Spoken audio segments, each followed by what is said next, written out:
The floor is lava! Haha, just kidding. But honestly, it's kind of falling apart. You might not feel it yet, but a huge part of North America has already lost 37 miles worth of rock from its foundation. And no, this isn't about earthquakes or giant sinkholes. It's about the continent losing pieces of the very thing that keeps the ground from wobbling around like a bad carnival ride. A team of researchers has just dropped a geological bombshell. Part of North America's ground is thinning out like a very sad, very slow ice cream drip. How do they know? They basically gave Earth a high-tech full-body MRI and created 3D maps showing how rocks once considered indestructible are now melting away into the planet's guts, like an upside-down cheese pizza inside an oven. But to really understand this mess, you first have to meet my old friends, Cratons. Cratons are like the roots of the continents. They're thick, tough, and ancient. We're talking billions of years old. These bad boys survived meteor impacts, supervolcanoes, and even the tectonic movement of plates. If the plates got into fistfights, for example, you can bet we would see mountain ranges being born. If they got a divorce, drifting apart from each other, then a whole new ocean would be born.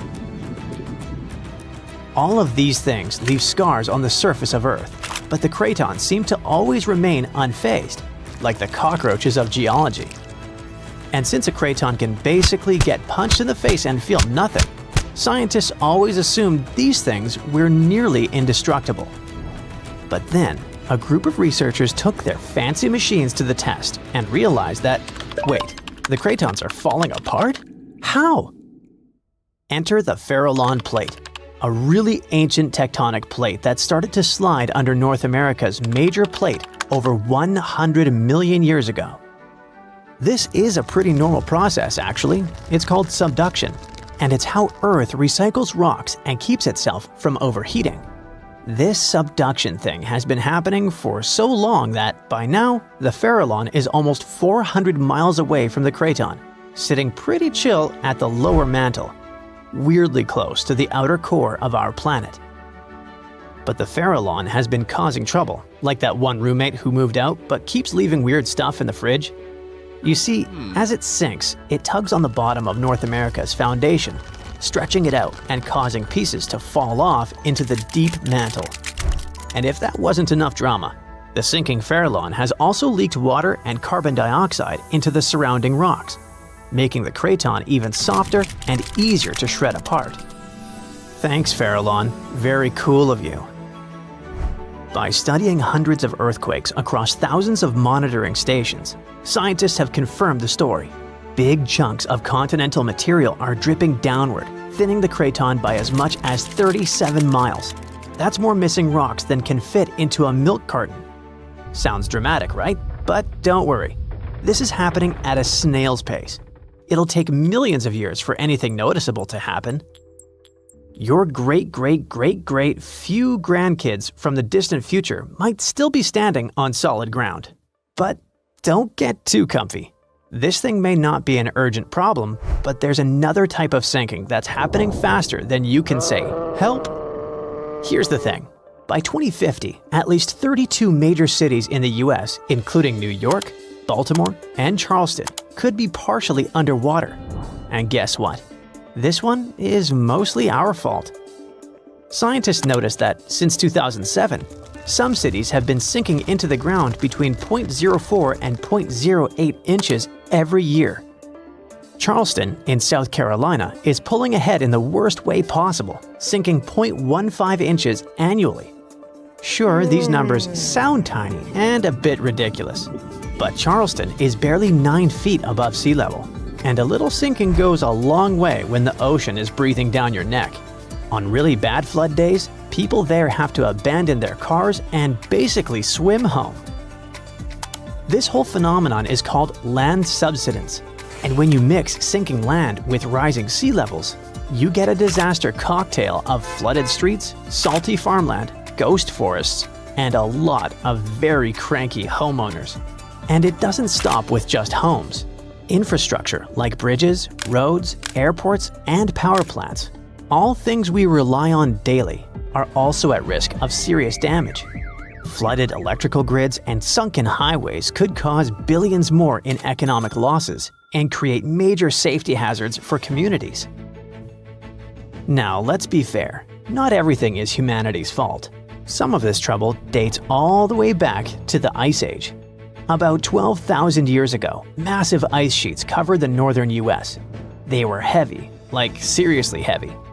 The weight pushed the land down, and when the ice melted, the ground didn't just pop back up like a trampoline. Instead, it started playing a weird game of geological seesaw. The places that were squished started rising, and the places that weren't got pulled down. This whole process, called glacial isostatic adjustment, try to say that 3 times fast.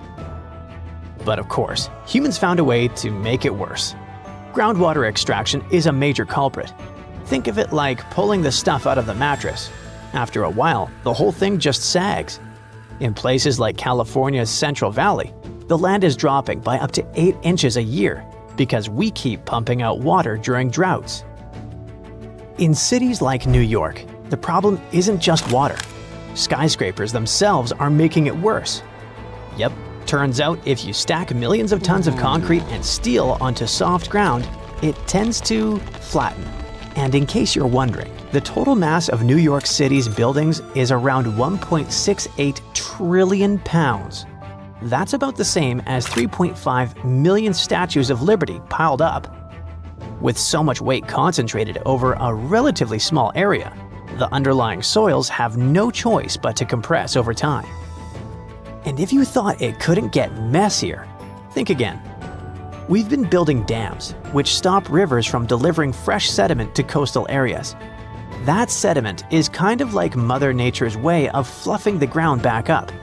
Without it, coastal lands are compacting like an old sponge. Plus, when wetlands are drained for agriculture or construction, the peaty soil dries out and collapses. Honestly, it's like the ground just can't catch a break.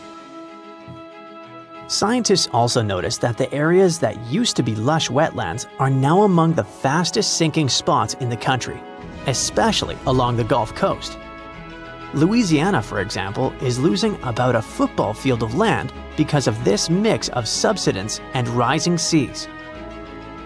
So what's the endgame here for us regular people who just want to live above sea level? Well, it's not looking great. Ghost forests, which are basically drowned woodlands, are popping up. Farmland is turning salty and unusable. And even sunny day flooding, where streets flood without any rain, is becoming a thing. Yikes! Meanwhile, over on the West Coast, California is not exactly winning either. San Francisco and Los Angeles are both sinking, which means that rising sea levels could hit them twice as hard and twice as fast. In some places like the Palos Verdes Peninsula, the ground has been sinking so fast, people over there might as well live like moles. So, is America turning into the next Atlantis? Probably not next week, but without serious action, like cutting back on groundwater pumping and planning smarter cities, at least 500,000 people are in serious danger. And the housing damage could easily rack up a jaw-dropping $109 billion by 2050. In the end, while North America isn't about to sink like a poorly made souffle, it's definitely showing some cracks in the crust. So maybe let's ease up on groundwater pumping, rethink how and where we build, and invest a little more in keeping our feet dry. After all, if the floor really does become lava someday, we're gonna wish we had at least fixed the leaks first. A magnitude 15 earthquake has the potential to completely destroy our planet and evaporate all the water in a matter of seconds, leaving Earth uninhabitable. Over 500,000 earthquakes happen annually, but none have a magnitude of 15. 90% of quakes occur in the terrifying Ring of Fire zone located around the Pacific Ocean. The ground there is like jello. It shakes almost constantly. The most powerful earthquake to have ever struck Earth had a magnitude of 9.5. That much power can lengthen or shorten the day. But there's probably an earthquake in the confines of your own home now caused by a speck of dust landing on a table. But it has a power of -15 magnitudes. Earthquakes happen when tectonic plates move, They're like Lego pieces that are not properly secured, and when they move up, down, or hit one another, the ground also moves, triggering earthquakes. This tectonic energy acts like a battery. It stores energy for a long time, up to 500 years. When this stored energy is released in a sudden burst, the consequences are horrifying. Even the strongest structures submit to this relentless force that leaves a trail of destruction in its path. In some instances, earthquakes can even trigger tsunamis, amplifying the chaos. Such a crazy amount of power can split the ground open and cause severe damage. The strength of an earthquake is measured by the Richter scale, but now it's being replaced by the moment magnitude scale. When there's an earthquake, we hear about how strong it is. It's usually from 1 to 10. Luckily, we haven't had a Richter scale earthquake yet. The most powerful earthquake to have ever happened in modern history occurred in Chile in the 60s. It was around 9.5 on the Richter scale, and it altered Earth's rotation and messed up the length of the day by around 2 milliseconds. It also triggered a massive tsunami and affected a vast area of 155,000 square miles. The Richter scale doesn't actually have a limit. Still, anything above 25 doesn't need measuring, because if that ever happened, we would simply turn into dust, and nobody would care to measure this disaster. As we said, the strongest earthquake had a magnitude of 9.5. If this magnitude had been just 0.5 stronger, it would have created a ruptured line 2,174 miles long. That is almost 7 times the size of Wyoming. A magnitude 11 earthquake would create a crack halfway around the world. Massive tsunamis would hit coastal areas, destroying everything, and Earth would get into a massive environmental crisis. If you love hiking, you would have new mountains to explore, created by the terrifying earthquake. Even the temperature would increase because of volcanic eruptions and the resulting greenhouse gases. It would turn our planet into a hot oven. The safest places would be far away from any buildings, seas, oceans, and mountains where there would be a low chance of a landslide. Countries unprepared for earthquakes would be totally destroyed, and cities would turn into piles of rubble and dust. Going up on the Richter scale would only make things worse. But don't worry, an earthquake of that power is impossible. Earth's crust doesn't have enough energy to produce such earthquakes. But there is something that has much more power and can produce mega earthquakes. Asteroids are powerful enough to destroy our planet, as we all know from the dinosaur era. That asteroid was around 6 miles long, and it caused massive damage to the planet. It triggered earthquakes that shook the ground constantly for months. These terrifying quakes were about 50,000 times stronger than the Chile earthquake. They also triggered a tsunami that was 30,000 times more powerful than the Indian Ocean tsunami. And the latter was one of the most devastating tsunamis to have ever struck Earth. The earthquakes caused by the asteroid had a magnitude of 11, making it the most powerful and scariest natural disaster ever. And let's hope it stays that way. The Indian Ocean tsunami affected only certain areas of the world.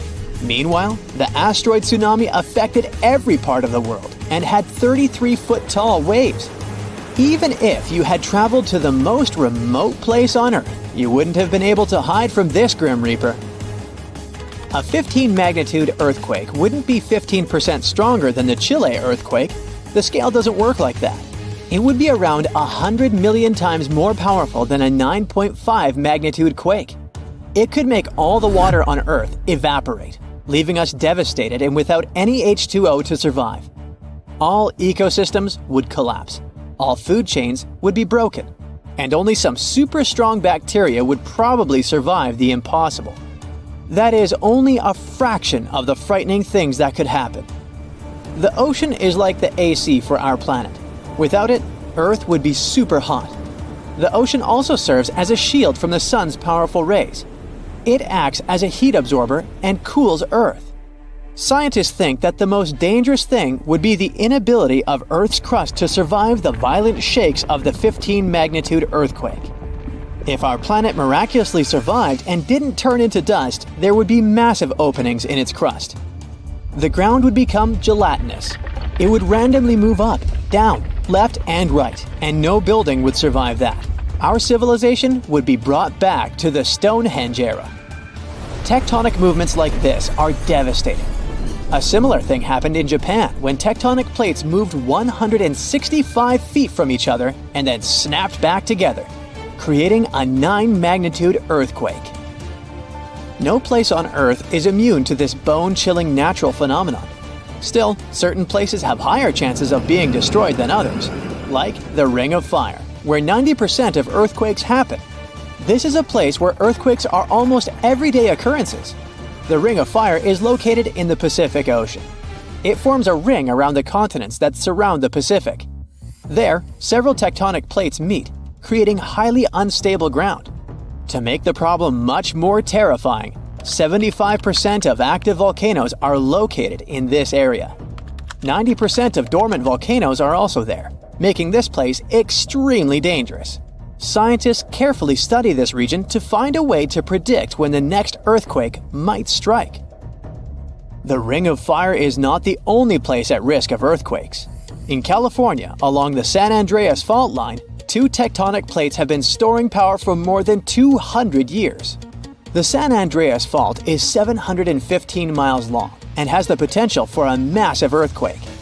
This region has its fear of violent earthquakes like the one that happened in San Francisco in 1906. It had a magnitude of 7.8 on the Richter scale. Scientists' predictions are terrifying. They say that the chance of a 6.7 magnitude earthquake is very high in the area. If all hell starts to break loose, you should know how to survive. Avoid anything that might fall on you, like windows, closets, or unstable ceilings. The official phrase from emergency experts is drop, cover, and hold on. Stay low to the ground. Hide under something stable like a table, and remain there until the shaking stops. Make sure to stay in your shelter for another minute or two, just in case there are aftershocks or loose debris. Use your nose and smell for gas. If you do smell it, don't turn the lights on or do anything that might ignite it. Stay strong and be safe. It happened in Iceland on Friday, March 19, 2021 at 8:45 p.m. About 20 miles southwest of the capital. Molten rock suddenly burst through the surface from below. Bright lava fountains then lit up the night sky. A volcano in this valley finally woke up after almost 800 years of sleeping soundly. We divide volcanoes into 3 categories: active, dormant, or extinct. Around 1,900 of them around the globe are considered active. That means they've erupted in the recent past and will likely do it again in the possible near future. Dormant volcanoes haven't popped off for a long time, but they still may in the future. You could say they're sort of sleeping. As for extinct ones, those guys haven't done anything in more than 1 million years. The eruption in Iceland wasn't super explosive, and this all happened 6 miles from the nearest town, so everyone was perfectly safe. Many even came to see it up close, while other brave visitors tried to fry eggs and bacon on the lava. Just be careful not to burn your breakfast black. Lava can be over 2,000 degrees Fahrenheit. It burns everything in its path. Yet it also produces some of the most fertile land for agriculture. This eruption gave a relatively small amount of lava at first, but it's been spreading across the valley in different directions, forming a sort of shield that's constantly growing. You can never really predict how fast a lava flow will be until you see it. It all depends on how thick it is and how steep the mountain slope. Lava can ooze slowly at about 20 feet a minute, a fraction of the average person's walking speed. Or it can flow as fast as 30 miles per hour, which even the fastest person on Earth can't outrun. But the lava isn't even the most dangerous thing about volcanoes. That would be the toxic gases spewing from the eruption. And those spread faster and further than the lava flow. Luckily, in Iceland's case, the wind has been blowing these gases away from residential areas. Scientists weren't surprised this volcano erupted. They knew it was coming. Increasingly stronger earthquakes had been shaking this area for the past 15 months. There were 50,000 earthquakes within just the 3 weeks leading up to the eruption. That's 100 per hour. The volcano has been active since March, and geologists say this could last for weeks, months, years, or even decades of constant eruptions in the area. Mount Shasta is in the top 5 most dangerous volcanoes in the U.S., so geologists are keeping a close eye on it. The last eruption was in 1250. I wasn't around then, but this volcano erupts every 600 to 800 years. Which means tick-tock, we're due any day now. About an hour from Portland, Oregon, there's an active volcano that last erupted in the 19th century. Next time it goes off, scientists think it'll produce larger amounts of ash and dust. This could cause an electrical blackout and make water unsafe to drink in the area. But the experts pay close attention to Mount Hood. They'll be able to give plenty of warning so people can react in time. Kilauea is one of the most active volcanoes in the world. It's been erupting almost constantly since 1983, making it also one of the longest eruptions known on Earth. It's the youngest land volcano in Hawaii. Volcanoes can take thousands of years to form, but others can pop up practically overnight. A volcano in Mexico just erupted in an open field in 1943 and started growing from there. Within a year, it was almost 1,500 feet tall. When the eruptions finally stopped 9 years later, the mount had reached a height of over 9,200 feet. Mount Fuji is an iconic symbol of Japan. The last time it erupted was in 1707, and it sent a shower of burning rocks as far as 60 miles away. If a similar eruption happened today, Tokyo would be within that vicinity. Mount Fuji is right on the Ring of Fire, that horseshoe-shaped region in the Pacific Ocean full of active volcanoes and earthquakes. From one end to the other, it's almost 25,000 miles long. It could wrap all the way around the Earth's equator. In January 2020, Taal volcano in the Philippines started spewing lava, sending huge plumes of ash half a mile up into the sky. The eruption even triggered a rare phenomenon, a dirty thunderstorm. That's when the smoke cloud above a volcano produces its own lightning. The chance of volcanic tsunamis was also high. Those are usually caused by tectonic movements that occur because of volcanic activity.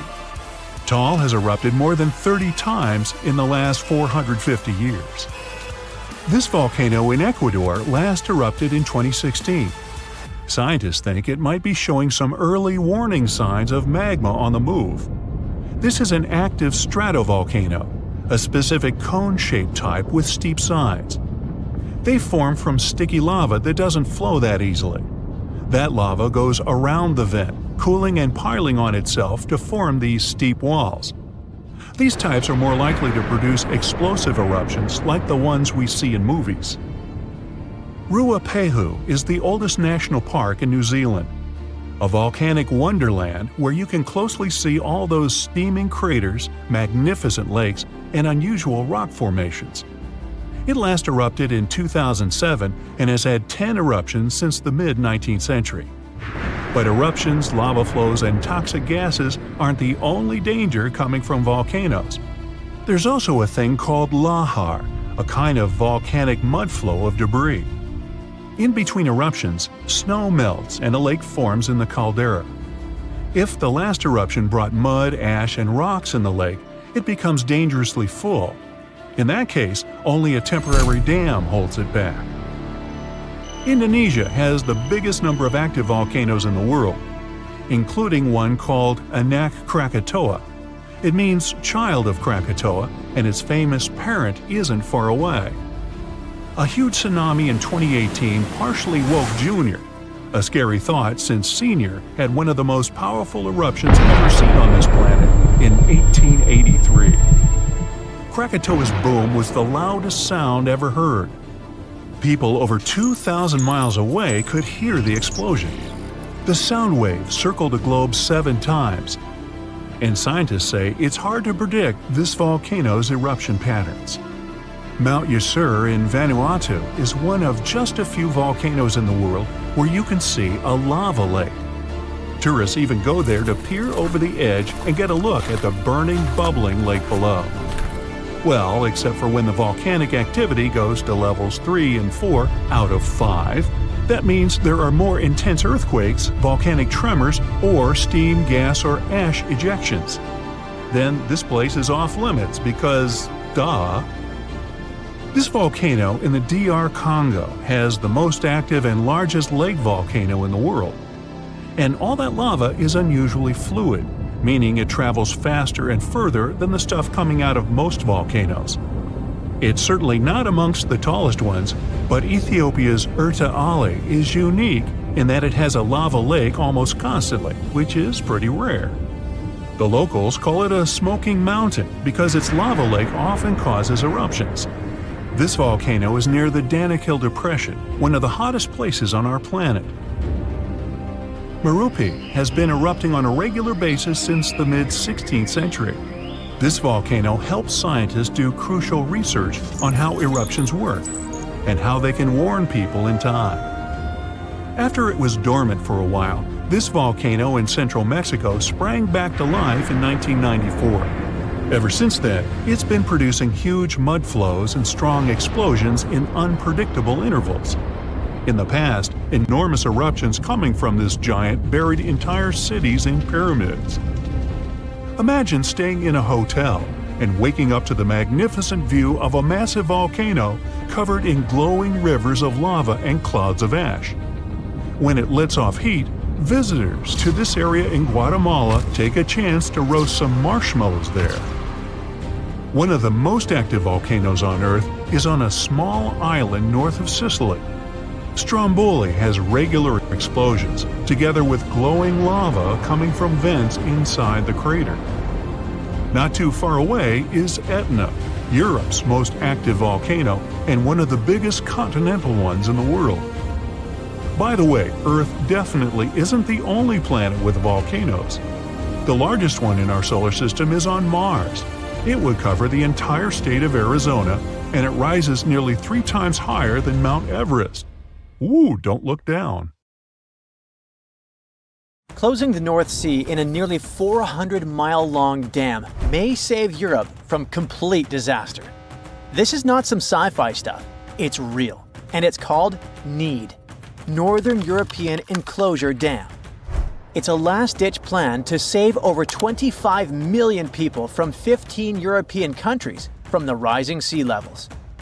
To build this giant bathtub, humans need one dam between England and France, another one between Norway and Scotland, 51 billion tons of sand, and almost 600 billion euros. As crazy as it may sound, this project is totally feasible, except for one teeny tiny detail. The scientists who had this literally life-saving idea don't want the dam to be built. First and foremost, the NEED needs, 2 dams. One that is 100 miles long and almost 334 feet deep in the English Channel, and another that is 300 miles long and more than 1,000 feet deep in the North Sea. Building something like this requires a crazy amount of materials, like the 51 billion tons of sand we mentioned before, which is basically all the sand everyone on the planet uses in a year. And yes, this dam would obviously be the biggest in history, smashing records like the Netherlands' 19-mile Afsluitdijk and South Korea's 20-mile Semangam seawall. The NEED Dam would be 19 times bigger than Semangam. It sounds ridiculous, but it's not impossible. You see, humans are pretty good at building big stuff. Oil rigs, for example, operate at depths of up to 6,500 feet, and the NEED Dam would only go down more than 1,000 feet. Plus, China has a 102-mile-long bridge, and the dam would only be 4 times longer. Besides, projects like this dam were done before for the exact same reason. It's our friend Afsluitdijk in the Netherlands, which was built almost 100 years ago.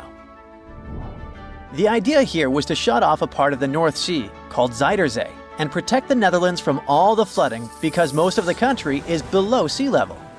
They even drained one of the lakes formed by the dam and created a whole new province, Flevoland. Today, the Netherlands has more than 2,200 miles of flood protection, but it's only designed for a 15-inch sea level rise. Without it, the country would be underwater. So yeah, we could do it, but it's really, really expensive. How expensive? Well, it would cost around 550 billion euros if the project is wrapped up in about 20 years. One wrong step and humans can spend 100 years building this dam and a couple of billion euros more. The good news is that this much money can be diluted over the 20 to 100 years it takes for the dam to get finished. Besides, the 15 countries it would protect could share the expenses, reducing the amount to only 0.1% of the GDP of all the countries. Not a bad deal to save millions of people, right? Okay, but is this monstrosity really necessary? Well, unfortunately, humans have managed to turn the ocean against us. This means that by 2100, the sea levels are expected to have risen between 1 to 2 feet. If we keep acting like it's none of our business, the rise can reach more than 16 feet by 2300. It may sound like a distant future, but NASA has just discovered that the ocean rose way more than they expected in 2024, which means global disaster is breathing down our necks as we speak. Let's go back to our geography classes for a moment and learn why sea levels are rising altogether. First, because land can sink. The city of Norfolk, Virginia, for example, was built inside a massive crater, and the earth there can erode and sink. Then the soil can get compacted. Because of that, the city is literally sinking into the ground, making it more vulnerable to flooding. In California, some areas are sinking too, but this time it's because of the movement of tectonic plates. Some of the land that is underwater goes up, some of the land over the water goes down. The consequences? Again, heavy flooding. Sea levels also rise if the planet gets too hot. This happens because of a thing called thermal expansion. It has a very scientific name, but it basically means that things like water get bigger if the temperature rises. Half of the reason why sea levels are rising is because of this. This is why the level of the ocean increases almost 10 feet every time the average temperature of the planet rises by 33.8 degrees Fahrenheit. Since 1880, the sea has risen more than 8 inches. Okay, so we build the Need Dam and the problem is solved, right? Well, building this dam comes with massive consequences. First, the ocean currents, think of them as underwater highways that deliver nutrients to tiny creatures like planktons, not the SpongeBob villain, and give rides to animals like lizards and tortoises. A dam this big is capable of messing up the ocean currents that bathe Europe, disrupting the food chain not just inside the dam, but outside too. The currents are also responsible for the climate of coastal areas. The Gulf Stream, for example, is a warm current that comes all the way from Mexico and makes the weather in northwestern Europe a bit more bearable. If the Gulf Stream got interrupted by a gigantic oceanic barrier, it could make parts of Europe even colder. Another problem is that the North Sea would turn into a gigantic freshwater lake. This would happen because the salt water that used to flow from the ocean would now be blocked. And the North Sea would only be fed by the fresh water coming from inside the continent.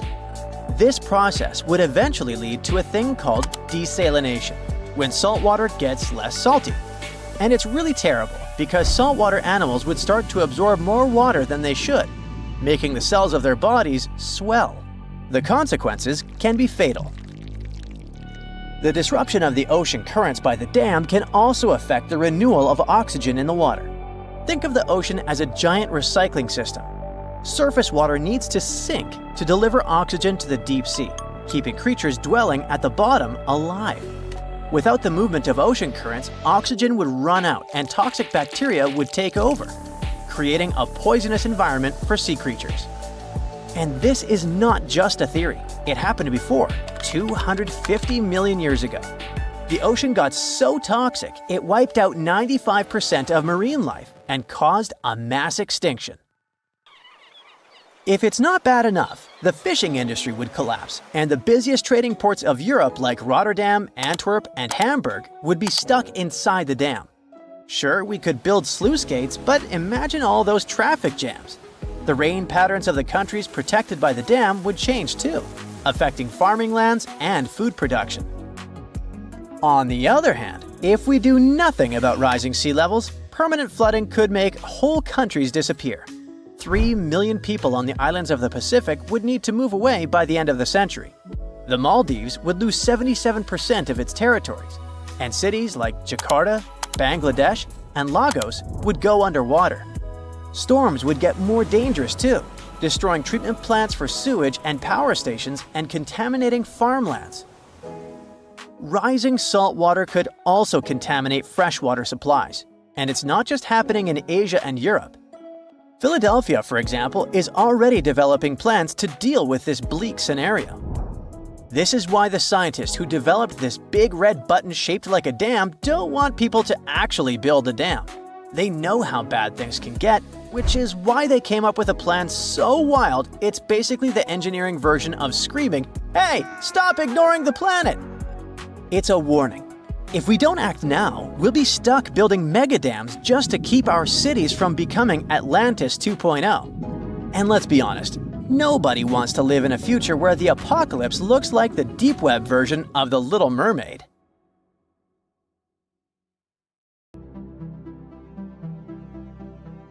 Back in 2018, the biggest active underwater eruption ever happened, at least the one that we could officially record. Scientists followed earthquakes that struck the area in the western Indian Ocean off Madagascar. Between 2018 and 2021, over 11,000 earthquakes struck a small island called Mayan between Madagascar and Mozambique. The strongest one had a magnitude of 5.9. Until then, this area had been pretty peaceful. There had only been 2 earthquakes recorded over 50 years. Along with regular earthquakes, there were also some unusual seismic hums, like earthquakes at pretty low frequencies, forming deep underground. People couldn't feel those hums at the surface, but researchers around the world discovered them and realized they were related to volcanic activity no one actually noticed coming. Something strange happened. That underwater eruption created a giant skyscraper-sized volcano. This new underwater volcano turned out to be around 1.5 times the height of One World Trade Center in New York, and almost 10 times bigger than the Statue of Liberty. The area where it appeared had been explored in 2014, but it was almost flat, peaceful, and empty back then. Now, there is an actual volcano nearly 8,500 feet below sea level. The volcano gets its magma from a super profound reservoir located nearly 34 miles underground. It's the deepest reservoir of volcanic magma that we know about. The Earth has layers, and the middle one is kinda chunky. It's very much like peanut caramel filling many chocolates have. Research shows there are probably hunks of oceanic crust deep inside the Earth's liquid mantle.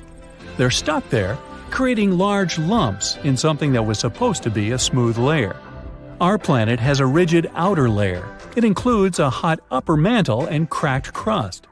The hot mantle moves and churns all the time, making the crust at the surface move too. This way, the oceanic crust dives into the depths and makes huge magma plumes go up toward the planet's surface. Scientists even found an ancient piece of the Pacific Ocean hundreds of miles underneath China. Those are the old remains of the Pacific seabed from long ago, and they were pulled downward below Earth's surface into the mantle transition zone. This rocky slab that used to be at the bottom of the ocean is made of the crust and some solid parts of the upper mantle. Most of the volcanic activity on our planet happens where we don't even see it, under the surface of the ocean. About 70% of all volcanic activity happens in the oceans, and mostly in the area of the South Pacific, with over 1,100 volcanoes squeezed into that area. Coastal cliffs, mountain changes, soils, and sediments that line valleys. These are only a small portion of the rocks on our planet. Oceans hide so much more deep down below the Earth's surface. In between the Earth's surface and its core is the mantle. It's a warm, thick layer of rock that moves and flows constantly. Some hundreds of miles below, there's a place where diamonds grow. As they form, they go through high temperatures and pressure, after which they eventually freeze. That way, when they arrive at the surface, scientists can explore their structure, find out how they formed, and understand better what's going on in the depths of our planet. Thanks to diamonds, they realized the mantle was very wet and it possibly contained much more water than all the oceans on Earth. Our planet is eating up its own oceans. As its tectonic plates move, dive, and go beneath one another, they drag huge amounts of water into the Earth's interior. The water beneath the surface of our planet can help with developing magma and lubricate faults, which actually makes earthquakes more likely to happen. Water is actually stored in the minerals. It gets incorporated into the planet's crust when new oceanic plates form. They go through the process of bending and cracking as they grind under other plates, and huge amounts of water then go deep into the crust and mantle. Scientists research an area that's 18 miles under the surface. They realize these zones pull 3 billion teragrams, which is more than 2 billion pounds.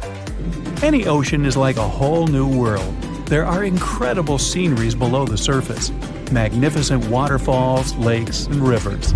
There are thick layers of salt beneath the seafloor, and rivers and lakes form because seawater goes through those layers and dissolves them, creating something that resembles pools. The dissolved salt makes the surrounding water denser. That water then settles there, which eventually forms underwater lakes or rivers. But there are also mountain chains, trenches, canyons. There's a canyon in the Bering Sea with more than 8,500 feet of vertical relief. This makes the Grand Canyon look way smaller than it is, since the underwater canyon is nearly 2,500 feet deeper. Deep parts of the ocean are really cold. The temperature of the water can be about 40 degrees, but at the bottom, water can get boiling hot. There are hydrothermal vents in the seafloor. Those are the hot springs located at the edges of tectonic plates. The water they release can reach a temperature of up to 750 degrees Fahrenheit, but the pressure at such depths is very intense. So intense, no human being can handle it. Still, it's the pressure that keeps the water from boiling. Ocean depth is on average 2.3 miles.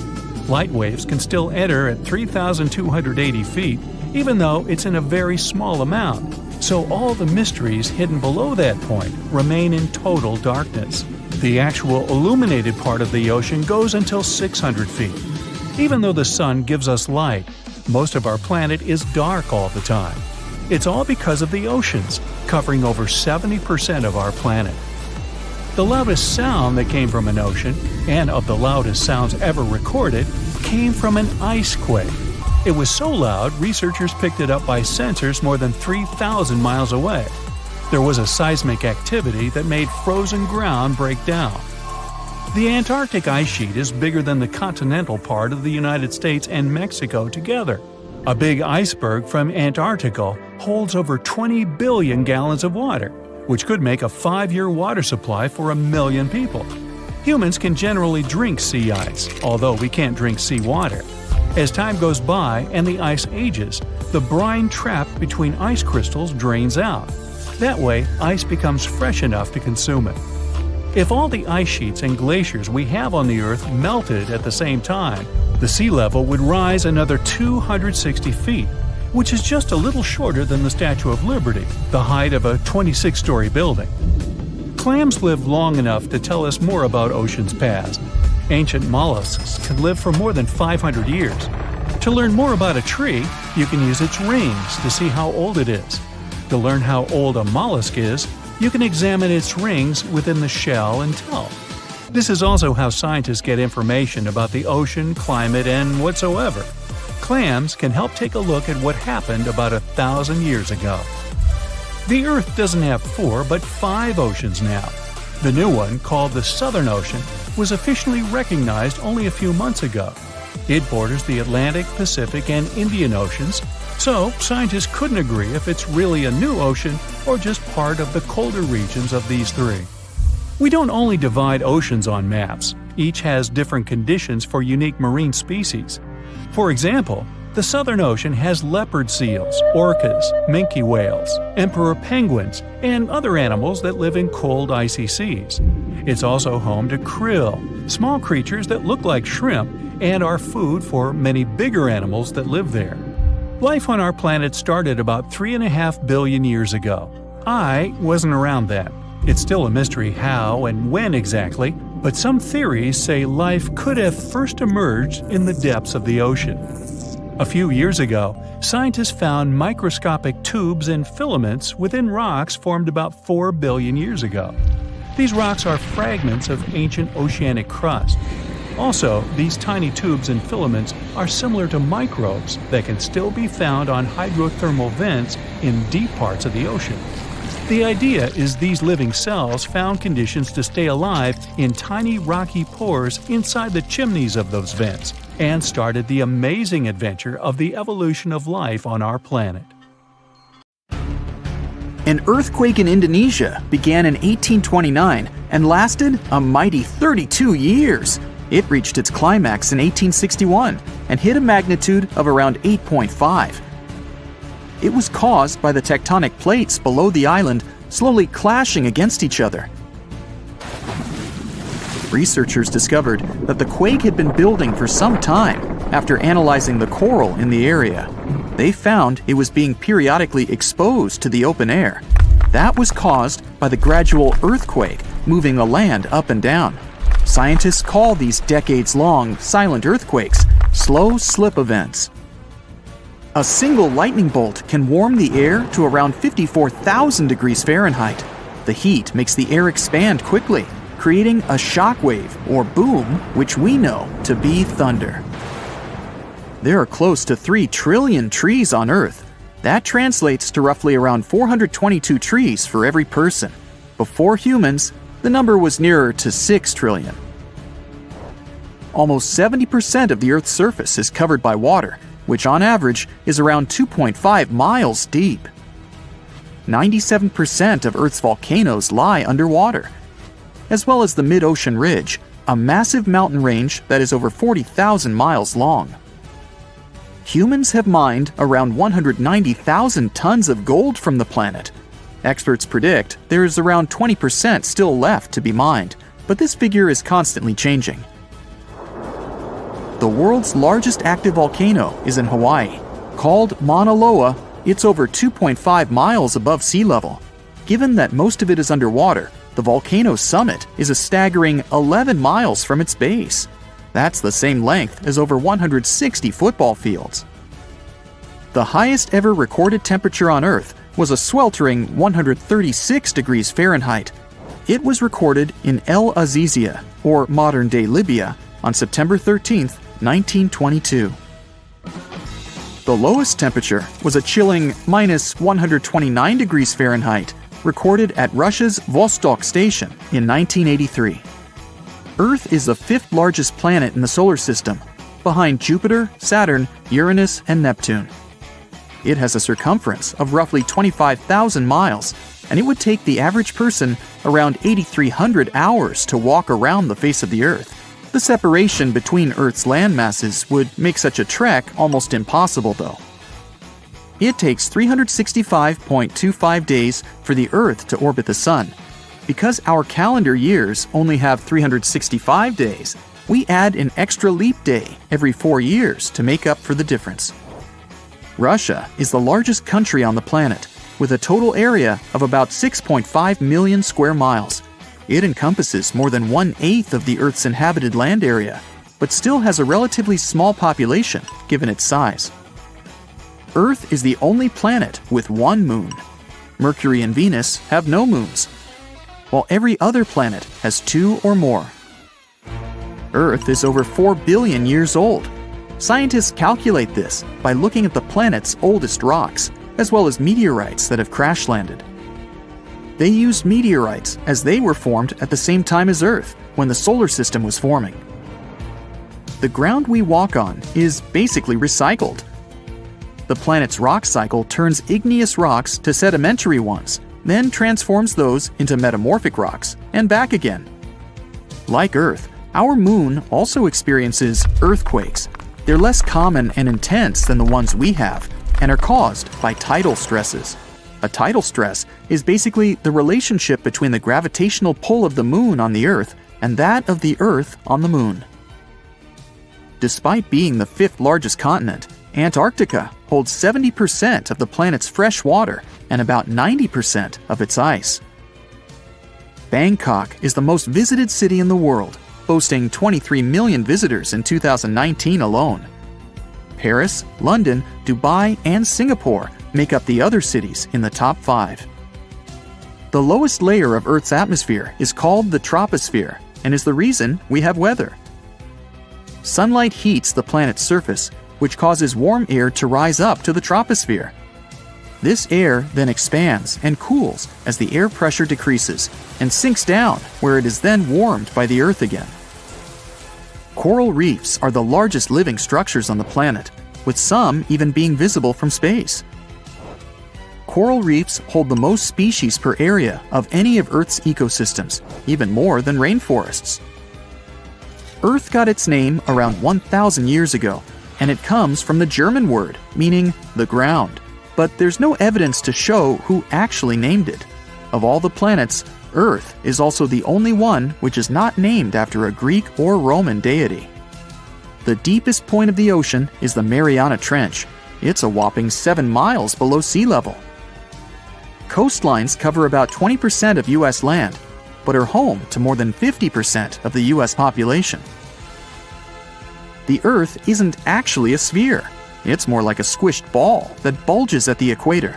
The bulge is caused by the force of the Earth spinning, which makes the north and south poles slightly flat. The Earth spins on its axis, which is basically an imaginary straight line.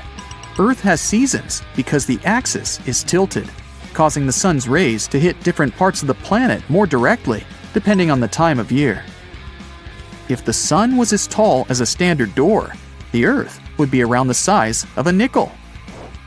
The Earth's rate of rotation is gradually decreasing.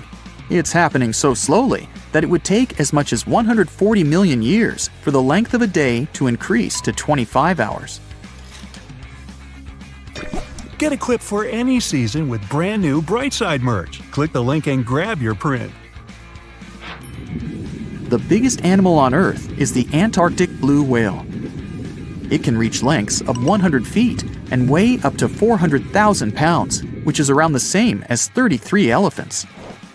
The temperature at the center of the Earth is around the same as the surface of the Sun, at almost 10,000 degrees Fahrenheit. Earth is around 10,000 times older than humans. Earth is around 4.5 billion years old, whereas humans have been around for, at most, 450,000 years. There are around 34,000 known species of fish. The actual number is way higher though, as a whopping 95% of our oceans still haven't been explored. America's Route 66 is longer than the journey to the Earth's core. The distance to the core is roughly 2,000 miles. Route 66 is almost 2,500 miles. The Earth is made up of 3 main components: the crust, the mantle, and the core, which is divided into the outer core and the inner core. Scientists have estimated that there are around 8.7 million species on the planet. Out of this, between 1 to 2 million of these species are animals. But roughly 86% of land species and 91% of fish have yet to be discovered by humans. Ancient astronomers used to think that the Earth was the center of the universe. For 2,000 years, they believed the Earth to be static, while other bodies traveled in orbit around us. In 1543, Copernicus published his sun-centered model of the solar system. Earth is the densest planet in the solar system. The density varies across its different crusts, but the planet's average density is just over 3 ounces per cubic inch. Mount Everest is the highest point on the planet. Its peak is the highest altitude above sea level at around 5.5 miles. Each year, 1 septillion crystals of snow fall on Earth. That's a trillion snowflakes. Snow covers about 31% of Earth's land area each year. Of Earth's water, only around 3% is fresh water. The other 97% is salted. Of that 3%, about 2% is frozen in ice and glaciers.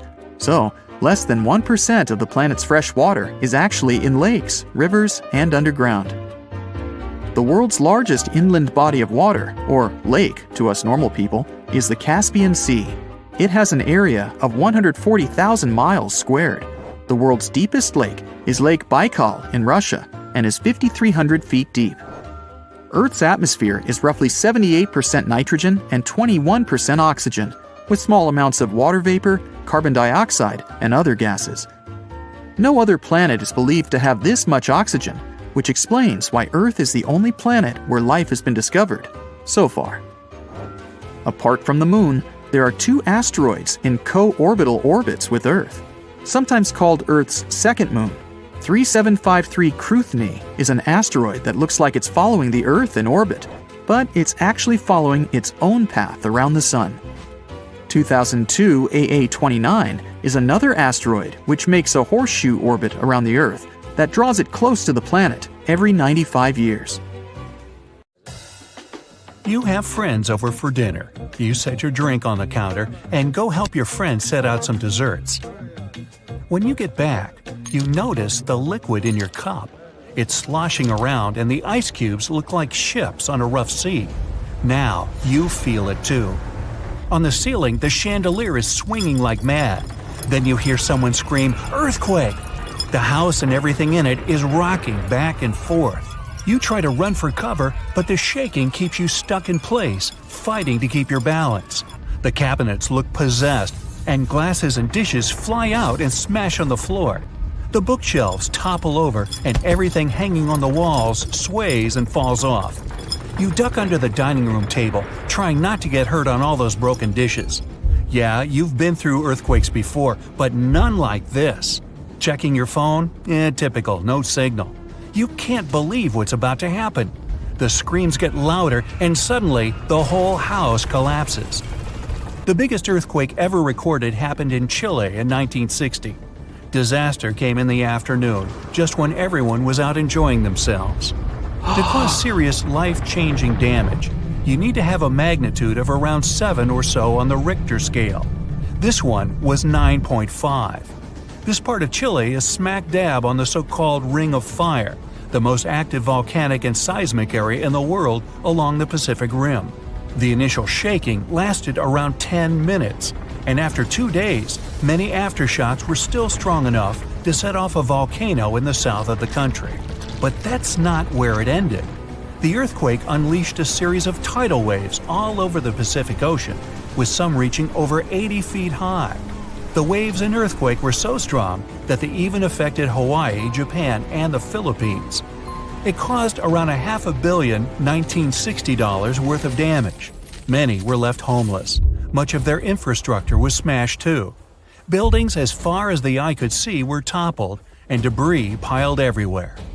Scientists estimate that this earthquake was so powerful, it shifted the Earth's axis, making our days 1.26 microseconds shorter. That might not seem like a lot, but think about it. Just one natural disaster was strong enough to make time move. Many of the coastal cities were flattened and floods were widespread. The economy spiraled downward. According to studies, if this earthquake happened today, it caused more than $20 billion in damages. So what would happen if an earthquake twice that size hit without warning? For starters, you'd likely feel the effects even further away. Tidal waves wouldn't just hit the coasts of Japan and the Philippines. They would move even further to China, Korea, Vietnam, and even Australia. And those waves would be significantly higher than 80 feet, perhaps double that. That's like 8 giraffes piled on top of each other, surfing your way. If you lived by the coast, you'd notice the waves. If you saw the water recede way back so you could practically see where all the fish call home, you'd know it was time to run. Chances are that a tsunami's heading your way. Say it really happens. You're caught under the wreckage, not knowing what's going on. You manage to free yourself and escape to the fresh air. And you're not alone, because all the houses in the neighborhood have turned into piles of bricks and rubble. The bridges have also collapsed, leaving people stranded on either side. You look around, dust yourself off, and rush to find help. Fire trucks and ambulances drive between the broken-down cars and rubble. You try to make it to your car, but the aftershocks are still hitting and you're getting tossed to the sidewalk. With all the cell towers down, you can't call anyone on your phone. Your knees are shaking, but you manage to power through. Once you reach your car, you see it crushed under a boulder, like a giant soda can. You continue on foot and eventually reach downtown. It looks as if some giant got angry and knocked all the buildings down. You push forward and try to see if you can find some help. Without warning, your phone vibrates.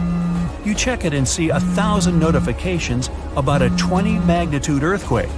You're still shaking, but that's all you. The ground is still for now. Uh-oh. You hear something in the distance, racing towards you. To your right, you see tidal waves as tall as buildings charging at you. Still in shock, not knowing what to do, you now come to your senses and run. You don't even know which way to go. There's a tsunami right behind you, and in front of you are broken down buildings with rocks and concrete still falling everywhere. Wait, there's a building that's somehow still standing. You need to get on top of that thing. You reach the elevator, but it's jammed. Not surprising.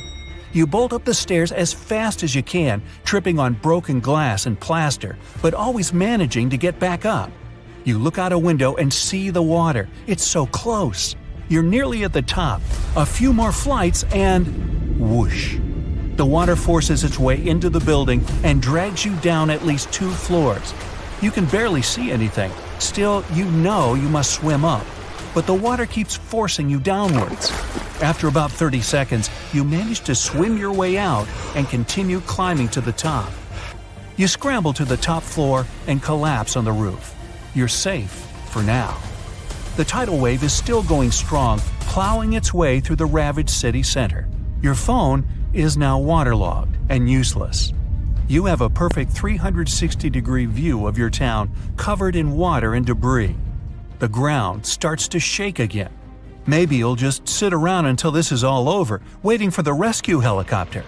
But then, a loud explosion that almost breaks your eardrums shakes the ground even more. Off in the distance, smoke is rising, and soon it covers the entire sky. Darkness hides the morning sun. That's when you can see lava shooting up into the air and landing nearby. The lava forms into a river, flowing its way into town block by block. With this much seismic movement and the high intensity of the earthquake, the world's tectonic plates have shifted so that magma is pushing its way to the surface. From the earth, steam begins to vent. Then the heat hits you. You see the magma cover the ground like a blanket, eating up every car in its way. What's worse is that the magma is melting the foundations of the buildings that managed to withstand the earthquake and the tsunami. The buildings in the distance are now sinking and collapsing into the raging lava pool that's replaced your town. One by one, every building descends. That means, uh-oh, the building where you're standing is also swaying. It's about to fail. That's when you see the light. You look up and see a helicopter above in the distance. You wave your arms, run around, jump, anything to get noticed. And it works. The chopper makes a few circles and finally drops you a rope ladder. As you're lifted in the chopper, you take a good look at the world below you as it wriggles around like noodles in a strainer. You land a few miles out and are immediately treated by a doctor in an emergency triage center. You were one of the lucky ones. A year later, the tsunami water has receded. The lava that flowed inland has cooled, but all that magma permanently changed the ground below it, and the whole town is gone. The disaster has thrown the entire country into a financial nightmare that'll last decades. It takes months to survey the town, making sure there's no dangerous electrical wires or busted gas pipes anywhere. They're rebuilding your town farther inland from where the old one was. In other towns, they rebuild directly over the ruins. In others, they just decide to move everyone to a nearby city. It's been there for over 3 billion years, but now some of the Earth's oldest crust is falling apart.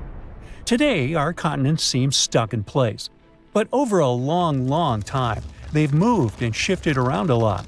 It's all thanks to tectonic activity, which makes part of Earth's surface slowly slide around like pieces of a giant puzzle. Some of the most stable parts of these puzzle pieces are called Cratons. Cratons are super old and strong sections of rock that form the roots of continents and keep them together. The North American Craton is one of them. It makes up a big part of the United States, about half of Canada, and most of Greenland. Scientists have singled out about 35 of these big ancient Cratons around the world. They mostly stayed in the same place for hundreds of millions of years because of how strong they are. But in 2014, they discovered that Cratons might not be as indestructible as they thought. Some Cratons had lost parts of their strong roots because of certain geologic processes and became thinner. It looks like Cratons could become less stable if they go through more tectonic changes. In 2024, scientists at China University of Geosciences analyzed an ancient landmass called the North China Craton, or NCC for short. They wanted to learn more about how some of Earth's oldest rock regions can break apart. This process of cratons disintegrating is called decratonization. The NCC is so interesting to study because it has three main parts: the Western Bloc, the Eastern Bloc, and the Trans-North China Orogen, a zone that lies between the two blocks. Scientists found that during the Mesozoic era, the Eastern Bloc lost its deep ancient roots because of the strong Earth movements called tectonomagmatic events. So scientists wanted to see exactly how the processes in the mantle and the movements of Earth's plates led to the breaking down of the NCC. They created 4D models showing how the NCC's shape changed over time, including its surface shape, how its layers stretched, and the way earthquake waves moved through it. They found that a section of the tectonic plate slid beneath the craton and then began to roll back. This rolling and stretching made the strong rock thin out and eventually lose stability. All this started around 200 million years ago, back during the Jurassic period, when dinosaurs were rocking the world. The North China Craton isn't the only place where this decratonization process can happen. Other cratons, like those in North America, South America, and China's Yangtze region, may have gone through similar changes. Scientists say this shows how the continents on Earth have slowly changed and evolved over billions of years. And it looks like, when it comes to geology, there's no place that is 100% safe from changes, but it's no cause for alarm. You don't notice this, but our planet never stops moving and is perfectly normal. But sometimes, this movement still brings dramatic changes. In 2017, scientists made an official announcement that Zealandia can be called a new continent. The continental shelves of this mysterious continent are lying at a depth of around 3,280 feet below sea level. The nearest oceanic crust dives even deeper, at 9,800 feet below that. Geologists have gone deep down to collect rocks from the ocean floor. They've found that, unlike the nearby oceanic crust, which is made up of fresh basaltic rocks, the crust around New Zealand is a mix of ancient granite, limestone, and sandstone. All this screams continental crust. Plus, scientists have discovered a narrow strip of oceanic crust that separates Australia from the hidden land of Zealandia. It means these two are separate continents. 85 million years ago, Zealandia decided to break free from the supercontinent Gondwana. Millions of years later, the mighty Pacific Plate, the heavyweight champion of tectonic plates, decided to take a dive beneath Zealandia's continental crust. And that's how the root of Zealandia, that connection to its continental crust, broke off and went into the depths below. And that's not all the tectonic news from this part of the world. 120 million years ago, Australia and Antarctica were a single piece of land. They went their separate ways, but Antarctica didn't leave empty-handed. Today, there's an oceanic plateau in the Indian Ocean. Long ago, it was connected to another lost continent, the Kerguelen microcontinent. Scientists believe that it made a land bridge between India and Antarctica. To find out what it was like, we can look at a tiny archipelago in the southern Indian Ocean. These islands are all that is left of the ancient landmass. They have a cold climate and feature glaciers because they're so close to Antarctica. But in the past, the weather here must have been temperate with plenty of rainfall. The animals and plants would have been similar to those that live in tropical regions today. Another lost and found continent isn't hiding in the ocean, but under Europe. It's called Greater Adria, and it collided with Europe and started to sink under it around 100 million years ago. Today it lies beneath Italy, Greece, and the Balkans. Its size and even shape match that of Greenland, the world's largest island. Greater Adria is no longer visible, but it left some clues. Part of it was embedded in the Alps.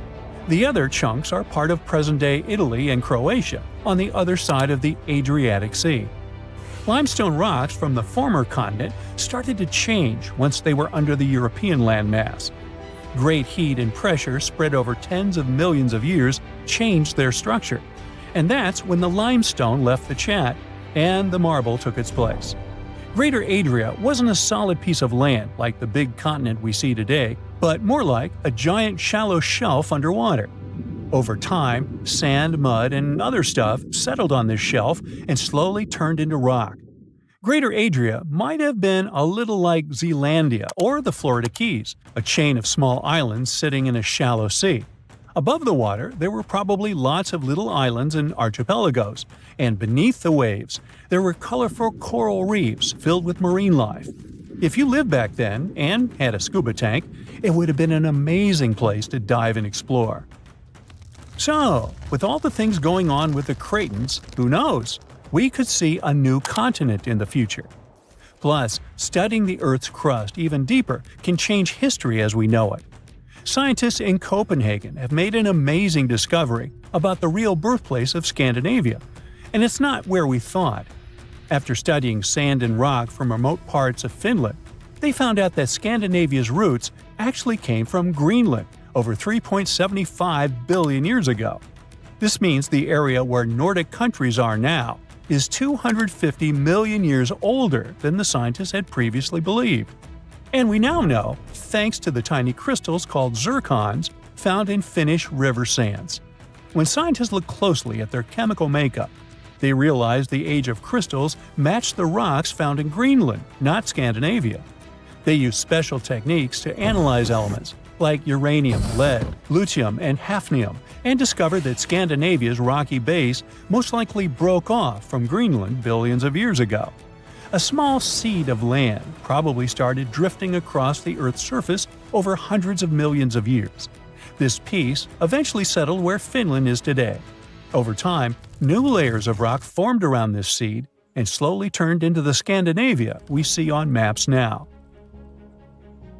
The same study could help us rethink how the continents on Earth first formed. The most accepted theory is that the continental crust began growing right when the planet was formed. But new studies show that the signs of continents only started growing a billion years later. The scientists explain that Earth's continents may have begun as tiny seeds of ancient crust in different places. These seeds grew over time, forming the landmasses we know today. These ancient seeds aren't just found in Scandinavia, but also in Australia, South Africa, and India. Scientists aren't sure if all these seeds came from the same place or if they grew separately in different parts of the world. So there's still a lot to learn, and scientists need to keep digging to figure out if all these ancient seeds are related to each other. You wake up, gasping for air, struggling to peel yourself from your bed. When you do manage to get your feet on the ground, it feels like they're glued down tight. You're twice as heavy. It feels like you're carrying another you on your shoulders all day long. Well, congratulations. You've woken up on an Earth where uncontrolled experiments with dark matter have doubled the force of gravity. Mass panic happens when over 8,000 aircraft fall as soon as the gravity spikes, crashing into buildings, forests, and oceans. And that's because airplanes suddenly lost the balance between the pull of gravity and the lift force necessary to keep them cruising. Pilots did attempt to save their planes, but GPS failed as satellites swiftly moved. After a month, humans begin to look more and more like chimps. Bones are getting thicker, and the immense force constantly pulling people down is squashing their spines, making everybody bend over. People start figuring out that walking ape-style on all fours helps with better balance and stability. And that becomes a big deal, since even tripping over a tiny rock could lead to a nasty fracture. Falls not only get more intense due to the extra forces on bones and joints, but they also happen faster. Gravity's pull doubles the acceleration force, increasing it from 32 feet per second to 64 feet per second. Your house is not a safe place anymore. Old buildings and bridges all over the world are now collapsing. Inside those still standing, residents get the scary feeling that the whole place is shaking, and cracks start showing up everywhere. It's dangerous to stay inside houses, as roofs are now twice their usual weight, and any rain or snow also feels twice as heavy. Car alarms are constantly going off because tree branches keep falling all over the place. Most trees simply can't bear the weight of gravity, and only strong and small plants survive, like cactuses and succulents. 6 months after the sudden change, supermarkets have a sinister vibe going on, with shelves nearly empty and people arguing over the last loaf of bread. You get frustrated to see that your favorite Japanese restaurant is now 5 times more expensive. And it's not just about salmon prices. It's rice that has become a rare luxury item, since the gravity boost has messed up the photosynthesis process, and the seeds are taking too long to grow. On the flip side, carrots are now cheaper than ever. They're sprouting and growing at lightning speed. People start eating so many carrots that human skin now has an orange glow from all that extra beta-carotene. Farmers are getting creative, using artificial supports to keep plants like tomatoes and corn on their feet. But even with all their efforts, it's hard to get a good harvest. Summer has arrived, and even your air conditioner can't relieve the unbearable heat. A sudden change in gravity disrupted Earth's orbit around the Sun, pushing it into a new, tighter elliptical path. Earth now passes much closer to the Sun than it used to, making your sunscreen simply surrender. The Moon's orbit has also had some dramatic changes, leading to more dangerous and extreme tide patterns. High tides are now higher and low tides are lower. This shift has also triggered widespread volcanic eruptions and earthquakes on an unprecedented scale. Earth's crust starts to rupture across vast areas, unleashing planet-wide lava flows so intense that living on Venus begins to sound like a pretty good idea. 5 years later, people notice that puppies are begging for food twice as much, but they are taking more time to grow. Breeds like beagles look thinner and their leg bones are getting heavier. Even insects, such as locusts, now have thicker hind legs to keep those jumps going. Sea creatures are being crushed by the much greater weight of the water around them. That's not a big deal for animals used to deep ocean pressures, like the anglerfish, but crabs and lobsters are really struggling since they live in shallow waters. Sloths and monkeys develop a stronger grip so they won't fall off trees. For carnivorous animals living in jungles or savannas, life is a real challenge because any animal the size of a wolf or bigger can't run without breaking a leg. Large predators like lionesses are starving because they can't move fast enough to catch their prey. Tall trees like palms and pines also go through evolutionary changes. They get beefier trunks and only grow about half as tall as usual. This way, water and nutrients can travel from the ground up to their leaves without struggling against gravity so badly. 10 years have passed since gravity increased. Airlines have finally made changes to prevent commercial flights from nosediving. The wings of airplanes are now longer. Pilots have learned to fly at altitudes twice as high, and flight speed has increased by 41%. To avoid people getting extremely nauseated and dizzy during takeoffs and landings, seats are now fully horizontal, like first-class bed-like setups, specially designed to minimize the nasty effects of gravity times 2. Flight attendants are trained to raise the seat at the passenger's feet after they pass out, so that blood can return to their head. The thing is, when gravity gets a power boost, it yanks your blood down to your feet and hands even more than usual, making your heart work extra hard to pump that blood around, especially to your head. 50 years have passed. Women in their 30s look like they are 60. Higher gravity decreases collagen synthesis, so even though they're still young, They're dealing with more wrinkles and fine lines, and their skin has already lost a big part of its elasticity. Wounds as small as a pimple pop or a paper cut also take much more time to heal. So people are excited about the creation of a Band-Aid made from fish skin from cod or tilapia that promotes local blood circulation and speeds up the healing process. People have also got used to wear exoskeletons made of titanium, which support and enhance the wearer's strength. This technology features cool joints at the places that copy humans' natural movements, giving people more flexibility and letting them move around more easily. Prototypes of personal flying devices start popping up after 100 years.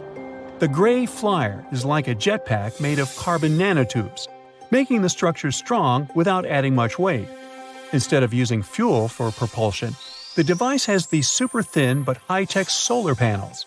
Investors are still not sure if humans could fly long distances with it, but the Gray Flyer definitely can help people tackle tasks that have become almost impossible, like climbing a mountain or grabbing something from the attic.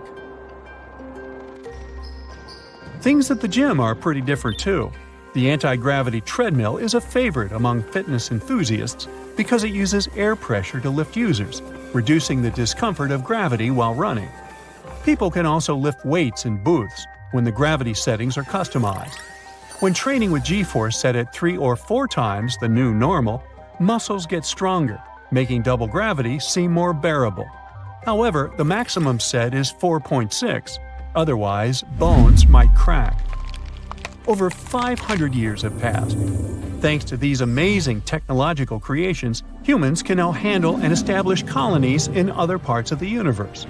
A popular choice for family vacations is Kepler 452b, a planet about 60% larger than Earth, orbiting in the habitable zone of a sun-like star. Kids especially like that place, as oceans have been discovered and hotels have been built near rocky beaches.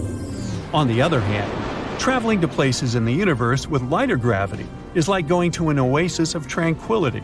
So Mars and the Moon have become known for amazing yoga retreats. With their gravitational forces much weaker, people can breathe more easily there and move around with more freedom. Keep in mind that these trips are expensive, so you might want to start saving up now.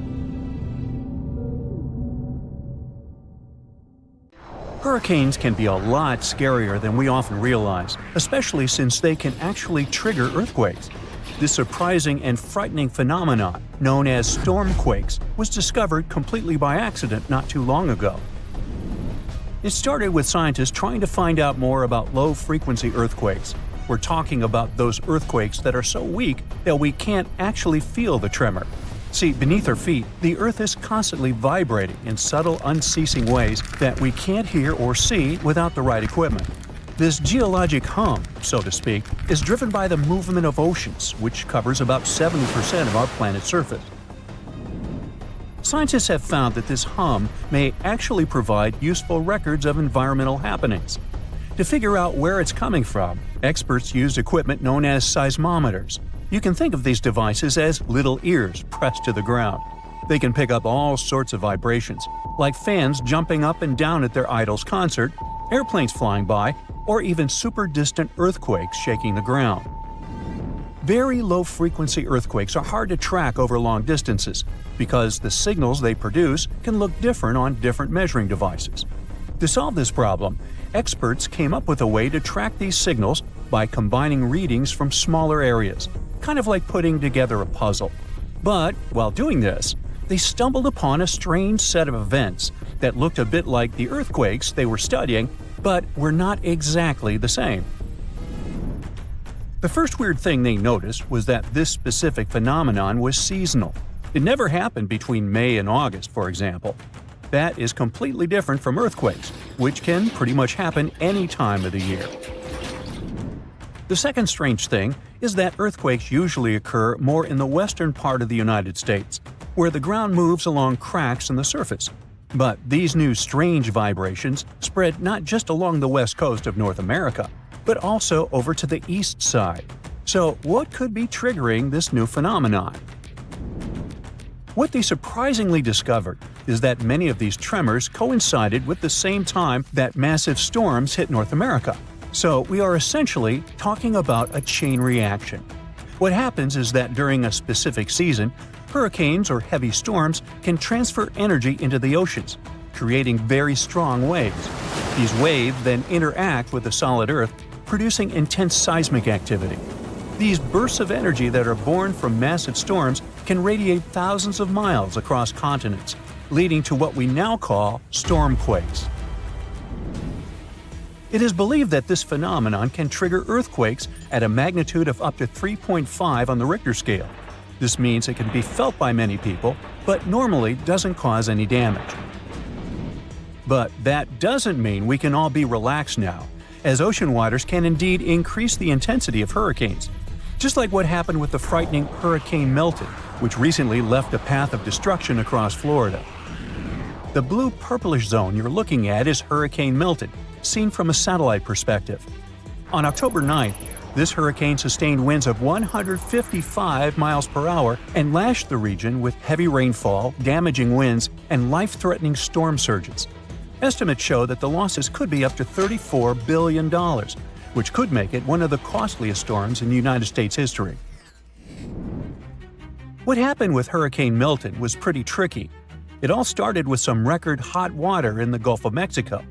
That warm water acted like a power-up, giving this hurricane the energy it needed to grow. And then, there was also this process called eye wall replacement that helped it get bigger too. We'll get to that in a moment. So as Hurricane Milton approached the coast, something unusual happened. It crossed paths with a fast-moving air current called the jet stream, which flows high up in the atmosphere. Now normally, the winds in the northern and northwest parts of a hurricane are not as strong as those in other areas. But because of this interaction with the jet stream, the winds in these parts of the storm became much stronger than expected. At nearly every turn, Hurricane Milton surprised everyone and intensified faster than we have seen in ages. It threatened to slam both Florida's west and east coasts with a dangerous surge of water, putting the bustling area of Tampa Bay, which is home to over 3 million people, at serious risk. So how did Milton become such a major problem? Well, the problem started in the eastern Pacific Ocean. Usually, hurricanes follow a fairly predictable path, spinning off of Africa's coast, sailing across the Atlantic, and gaining strength in the warm Caribbean waters. But Milton had a twist in its origin story. It began as the remnants of a tropical depression that crossed over the Yucatan Peninsula and met a stalled front in the Gulf. Once Milton got going, it didn't hold back. But when it hit those record-high ocean temperatures, it was like giving it an energy drink. The warm water and humid air were the perfect ingredients for a hurricane on the rise. Quickly, Milton's wind speeds increased by 92 miles per hour. So it went from a tropical storm to a Category 5 hurricane in less than 2 days, which is basically insane and off the charts. And if that wasn't enough, Hurricane Milton also went through this thing called eye wall replacement. Now, hurricanes spin around a mostly clear eye in the center. But overnight, Milton started forming new bands of rain on its outer edges, creating a second ring around its eye. This process helped Milton grow even bigger, spreading out the wind speeds and giving it a larger footprint.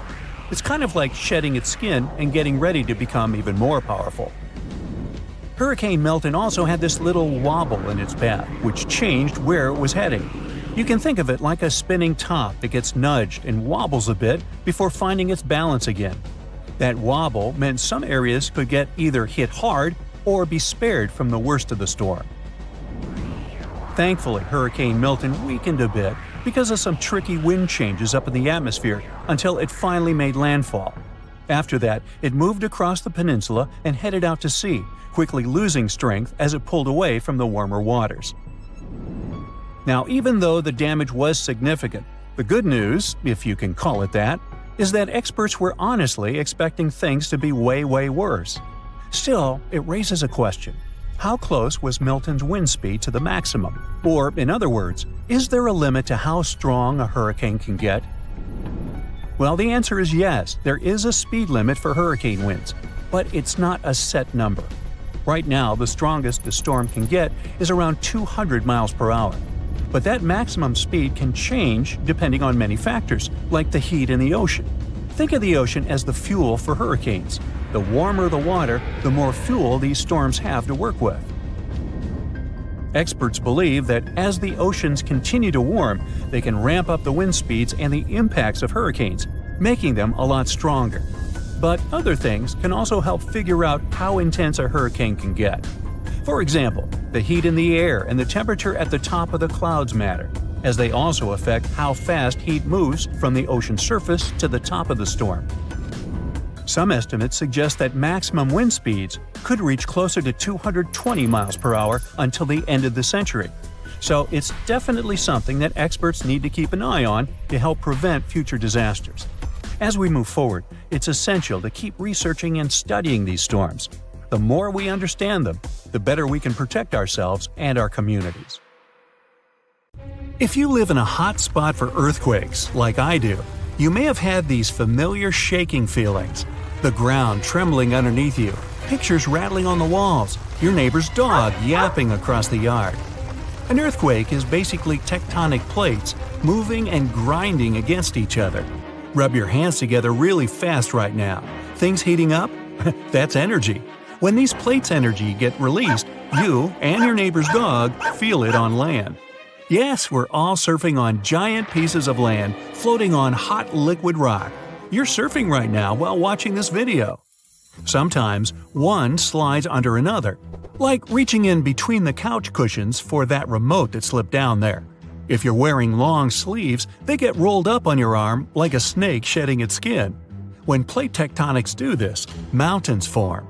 But let's zoom out from your bedroom. Even further. Keep going.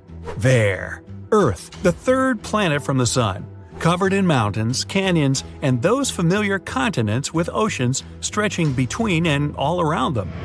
But our planet used to have just one single supercontinent, Pangaea, where all the land masses were hugging each other and enjoying the sweet life surrounded by one massive superocean. Africa and Australia were neighbors. The Americas and Asia popped up for a howdy neighbor. But fast forward about 300 million years, and here we are. And there you are, hanging 10 on molten rock as the ground beneath you forms mountains, ridges, volcanoes, and earthquakes. Sounds hardcore, but you don't feel like you're moving, do you? You also don't feel like your body is going highway speeds when you ride in a car. That's physics, and it's a funny thing.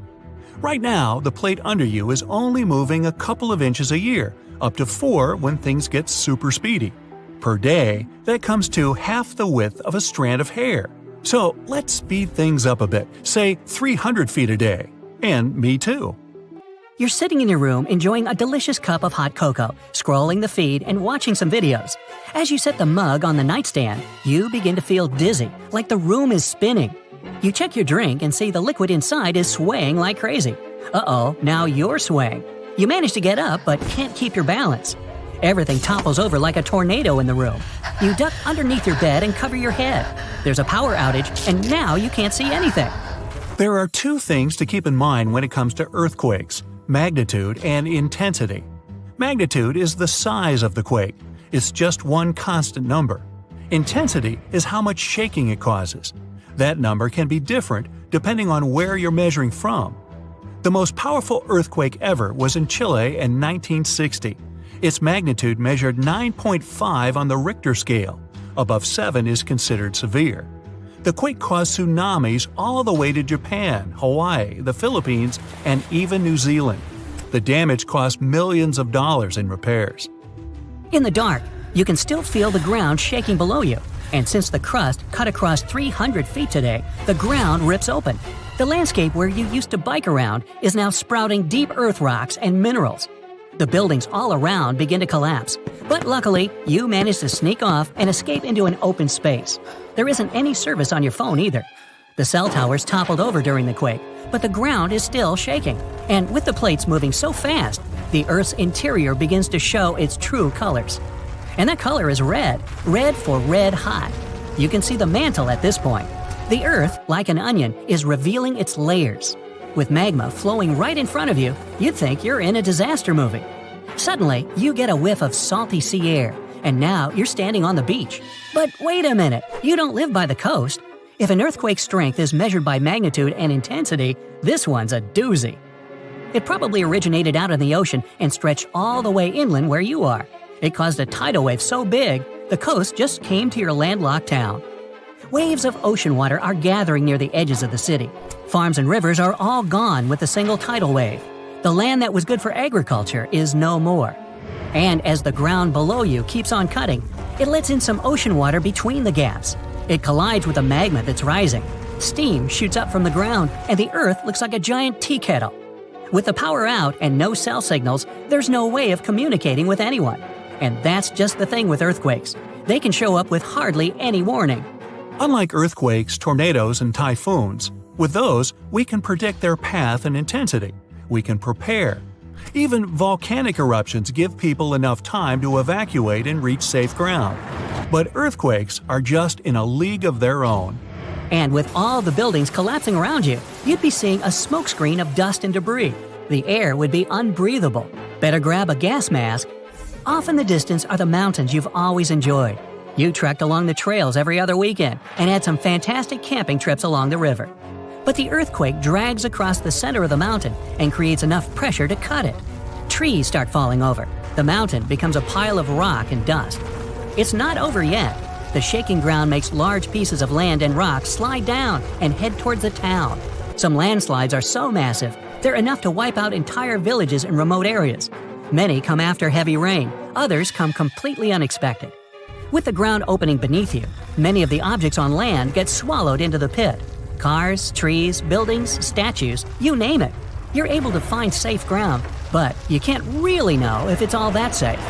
All this is happening in your town and places across the globe. But it's about to get even more global. Plate tectonics are crucial for life on Earth. One of their main duties in a thankless job was maintaining the planet's comfortable, livable temperature. Without landmasses floating around on a layer of liquid rock, there'd be no life on the liveliest planet we know so far. A couple of billion years ago, Earth was just a little ice ball. This was because the sun, much younger back then, was colder than it is today. You'd think the oceans would be frozen and good enough to skate from the Atlantic to the Pacific, but they weren't. And it's all because scientists believe the shifting plates underneath kept the oceans warm and cozy. They did that by creating underwater volcanoes.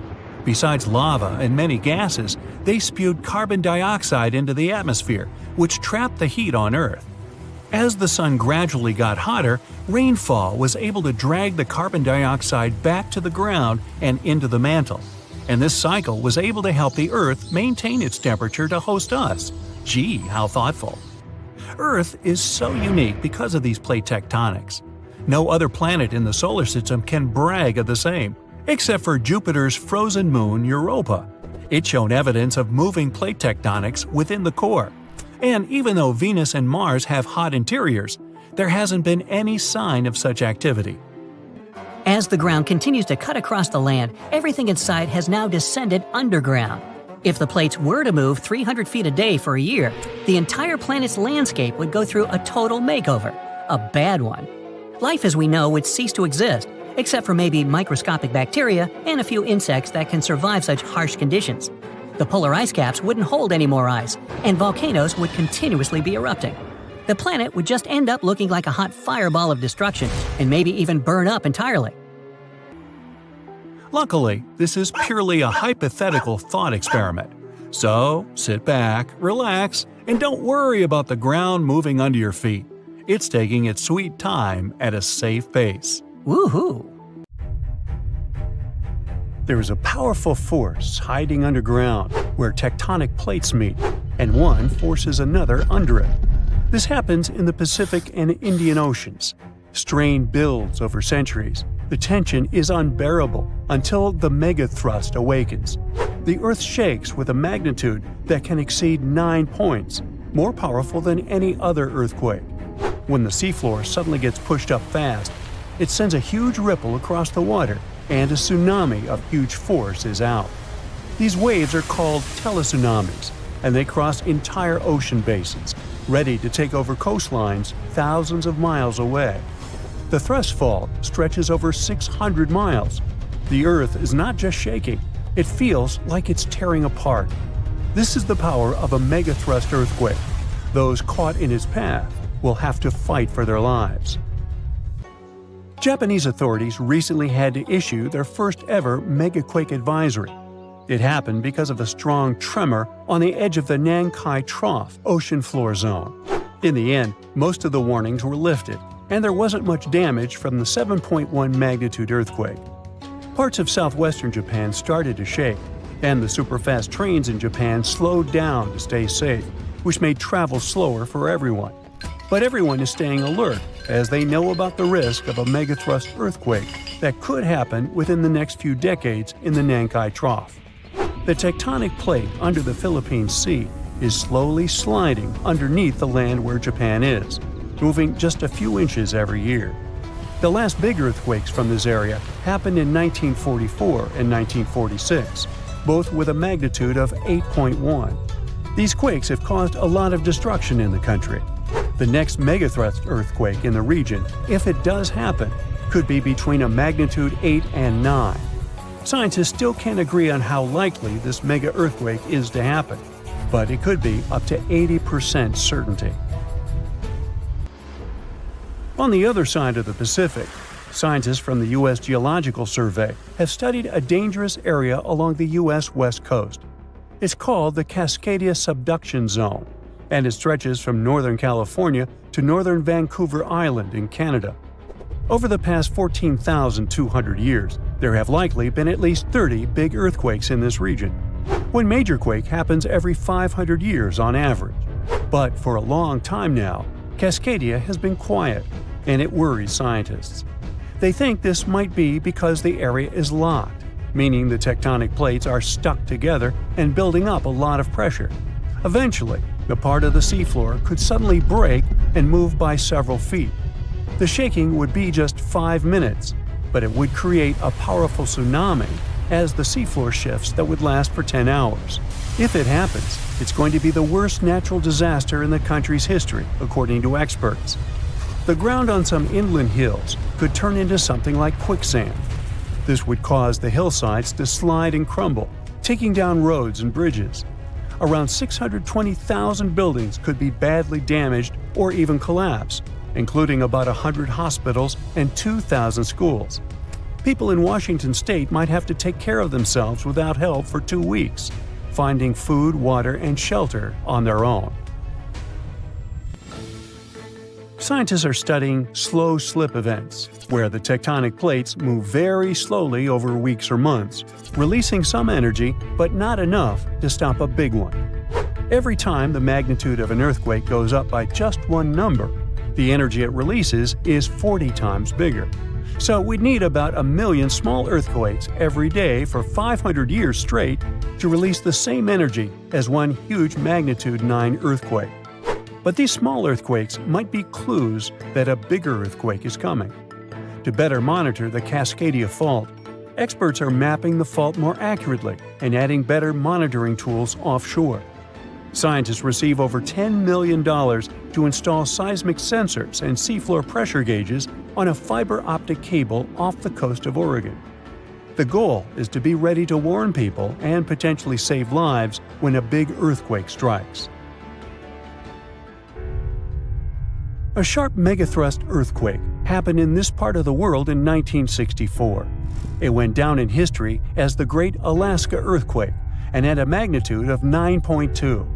It lasted for more than 4 minutes, making it the most powerful earthquake in the history of the U.S. and North America.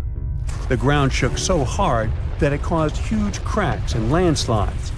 In Anchorage, many houses, buildings, and roads were destroyed because they weren't built to handle such a big earthquake.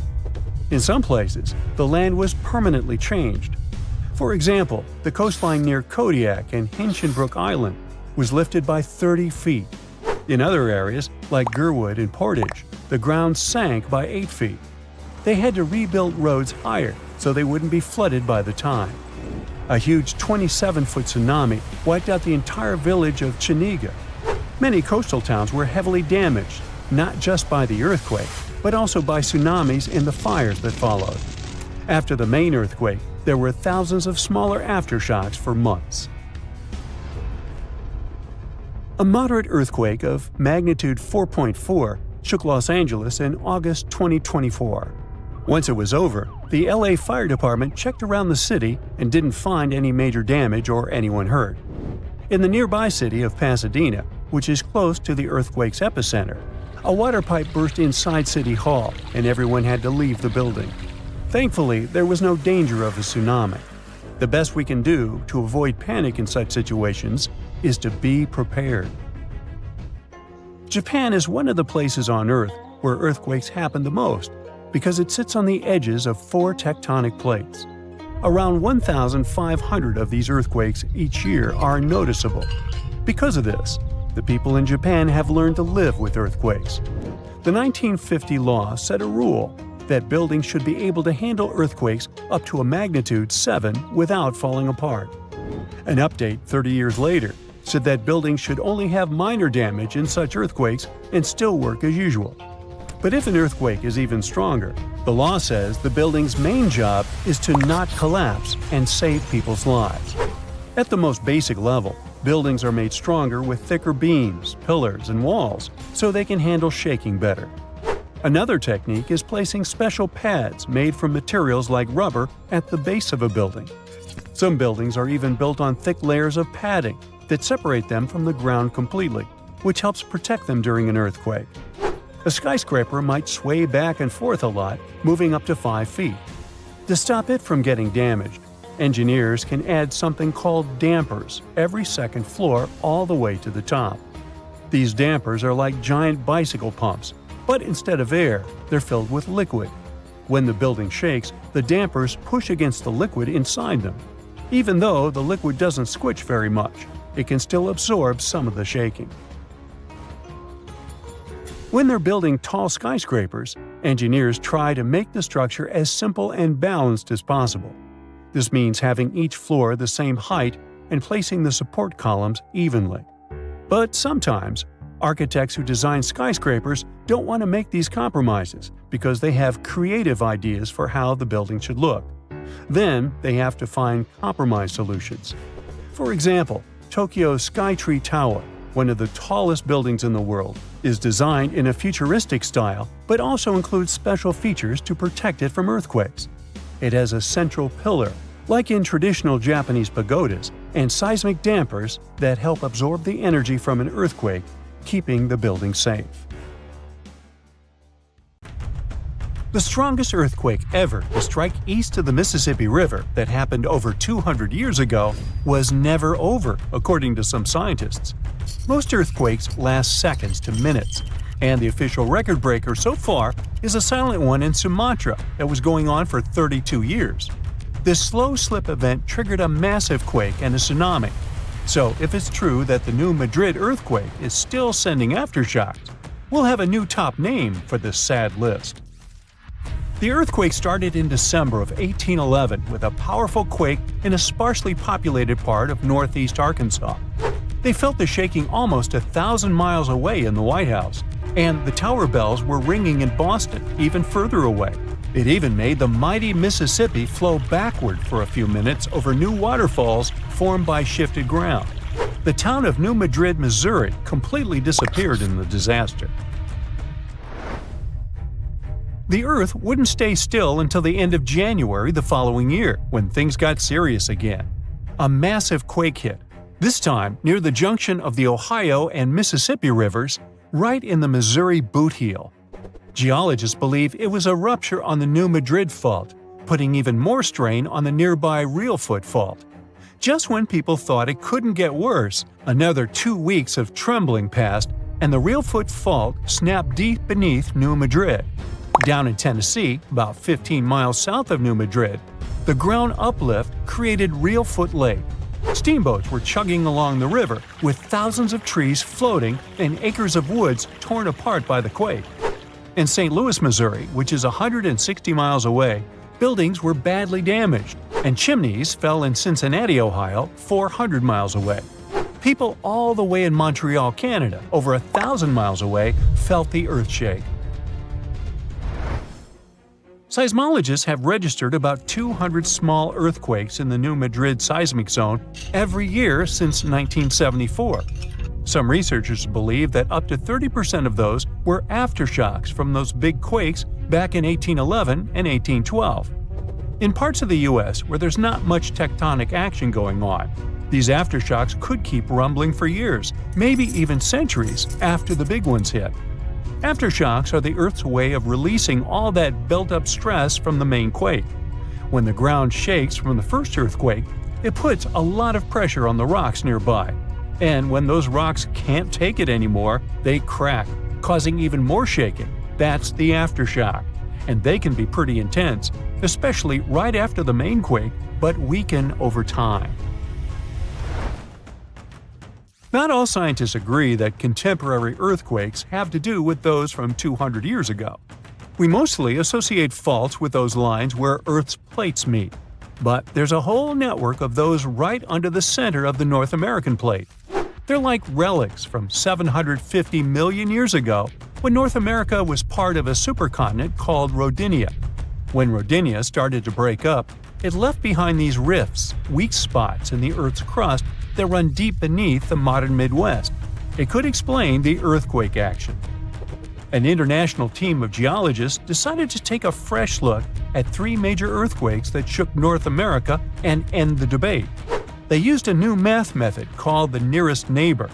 It says that if earthquakes are too close in space, time, and magnitude to be independent background events, then one is assumed to have triggered the other. Depending on how you look at the numbers, somewhere between 10 to 65% of the recent quakes in the region could be aftershocks of those historic earthquakes. And a huge quake that hit Charleston, South Carolina at the end of the 19th century might explain up to 72% of the earthquakes in the area since then. But not all places are the same, so the scientific debate continues. In 1774, British explorer James Cook noticed a glow in the distance. It was the volcano of Mount Yasur in Vanuatu. This bad boy had been spewing lava and ash ever since, and it's quite likely that it's been doing that for way longer. The volcano has been sitting at alert level since October 2016, which means things are really unsettled around there. They've even marked off a 2,000-foot radius around the crater to keep people safe. There have been low to moderate outbursts, shooting out ash, gas, and steam, and some bigger blasts throwing stuff outside the crater. Satellite images have picked up on some hotspots of sulfur dioxide plumes, showing that Yasur is still cooking up a big storm down there. Stromboli, one of the volcanic islands near Sicily, officially has the Guinness World Record as the longest continuously erupting volcano. It has been putting on a fiery show for over 2,400 years straight. Ancient sailors nicknamed it the Lighthouse of the Mediterranean. Most of the time, Stromboli's just spitting out spatter, but every now and then it throws in some lava flows or shoots up some moderately high fountains. Sometimes you might even catch a glimpse of steam-driven outbursts. Over 200 million years ago, the world went through a major makeover, with not one, not two, but 4 massive volcanic eruptions changing the game. It all happened in Rensselaer, a large chunk of island that used to be a supermassive volcano stretching across what's now British Columbia and Alaska. This volcanic activity might have helped dinosaurs grow from cat-sized critters into giants we saw in Jurassic Park. It kicked off a 2-million-year rainy season.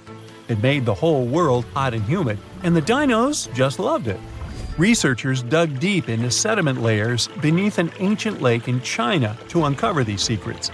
They found traces of volcanic ash and mercury, clear signs of those epic eruptions. There were carbon signatures showing huge spikes in carbon dioxide levels, making the atmosphere toasty and the rain pouring down. It all happened in 4 separate pulses, each triggered by those monstrous volcanic blasts. There's a spot in a national park not too far away from Sydney, Australia, where a fire has been raging deep underground for at least 6,000 years. They call it Burning Mountain, and it's a coal seam fire, burning its way through a layer of coal beneath the Earth's surface. Once these underground fires start, they're pretty much impossible to put out. This ball of fire is up to 30 feet wide and extremely hot, but there's no flame, It's smoldering. The fire has been creeping along at a pace of about 3 feet per year. A local farmer first spotted it in the 19th century and thought it was a volcano. The people who have lived here for ages believe this place is sacred. They've used it for cooking and crafting tools, and tell that it started from a widow's tears or the torch of a hero. But experts think it could have been a lightning strike or coal heating up like a summer barbecue from the interaction with oxygen. Some say it might have been burning since before the dinosaurs roamed the Earth. No one knows exactly how long this mountain will burn or in what direction it'll move. Right now, the coal has enough oxygen to burn for centuries or even millennia without human intervention. The fire is heating up the mountain like a giant oven, making it crack and crumble, inviting in more oxygen to feed on. Even if humans decide to take action, these coal-seam fires need truckloads of water and liquid nitrogen to tame them. Several years ago, explorers noticed that the smolder was creeping close to a cliff overlooking a little river. And depending on what the coal seam decides to do next, we could see some dramatic changes here in the coming decades. There could be flames with much more heat, or the coal seam could go deep, extinguish itself, and smolder out. The protective shield of our planet decays and eventually fails. So do our satellites. First, communication satellites in the highest orbits go down. Next, astronauts in low Earth orbit can no longer contact their mission control center. And finally, hazardous, relentless cosmic rays start bombarding everything on Earth, causing havoc and devastation. Are these the terrifying consequences of the planet's magnetic field reversal we're going to face? Right now, as you're watching this video, Earth's north magnetic pole is extremely out of whack. It's so serious that scientists will have to update the global magnetic field model released a mere 4 years ago. Does it all mean that the magnetic pole of our planet will flip soon? Well, be patient, we'll figure it out a bit later. You see, the magnetic pole is moving quite erratically from the Canadian Arctic towards Siberia, and these movements are very unpredictable. But it's normal for the pole to be moving. There are long-term records from London and Paris that prove that the North Magnetic Pole moves randomly around the rotational North Pole over periods of several hundred years. But the most astonishing thing about its movement is that it's speeding up. Around the mid-1990s, the magnetic pole unexpectedly accelerated from a bit over 9 miles to 34 miles a year. And recently, the pole crossed the international date line, moving toward the eastern hemisphere. The European Space Agency launched extremely accurate magnetic field satellites in 2013. Thanks to them, researchers have superb data they can use not only to make magnetic field maps, but also to update them every 6 to 12 months. That's how they were able to notice that the core field was weakening too. It might be a sign that the planet's magnetic field is about to flip. To understand this process better, we need to figure out how the core field works. Let's say we've got a bar magnet that runs through the center of our planet and has a north and a south pole. This magnet is incredibly strong, representing about 75% of the intensity of our planet's magnetic field at the surface. Our bar magnet is not only moving, but is also getting weaker, by about 7% every century.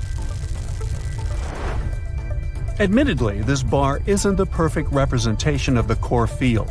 It's more like electric currents generating Earth's magnetic field. Still, this model makes it easier to see what's happening to our planet now. The magnetic field of our planet plays an important role in protecting us from dangerous radiation and geomagnetic activity, which is the product of the interaction between the solar wind and Earth's magnetosphere. Earth's magnetic field also moves. Scientists have been studying and tracking the movement of the magnetic poles for hundreds of years. The historical motions of these poles indicates changes in the global geometry of the magnetic field of our planet, and they may point to the beginning of the field reversal too. That's what the flip between the north and south magnetic poles is sometimes called. You see, if the north magnetic pole moves a bit, it isn't a big deal. But a complete reversal might have a serious impact on the climate of our planet, as well as modern technology. Luckily, such flips don't happen overnight. The entire process stretches over thousands of years. Plus, even though the magnetic pole weakens during a pole reversal, it doesn't disappear completely. So those scary events from the beginning of the video aren't likely to happen to us. The magnetosphere will continue protecting the planet from cosmic rays and charged solar particles, even though there might be some amount of particulate radiation that will make it to Earth's surface. Magnetic fields are generated by moving electric charges. If some material allows these charges to easily move in it, it's called a conductor. Metal is a great conductor, and we often use it to transfer electric currents from one place to another. In this case, the electric current is negative charges called electrons moving through the metal. The current is what generates a magnetic field. Earth has a liquid iron core. In other words, there are layers and layers of conducting material inside our planet. Currents of charges are constantly moving through the core, and the liquid metal is also moving and circulating there, generating the magnetic field. This magnetic field, in turn, produces something resembling a bubble around the planet. It's called the magnetosphere, and it's located above the uppermost part of the atmosphere. This layer shields and deflects high-energy cosmic radiation, which otherwise would be extremely dangerous to people and other forms of life on Earth. The magnetosphere also interacts with the ionosphere, the layer of our planet's atmosphere containing loads of ions and free electrons and capable of reflecting radio waves. The interaction between these two layers and the magnetized solar winds is what scientists call space weather. The solar wind is normally mild, and there's no space weather whatsoever. But sometimes, the sun starts shedding gargantuan magnetized clouds of gas that can accelerate to incredible speeds. They're called coronal mass ejections, or CMEs. They're ejected from the sun over the course of several hours.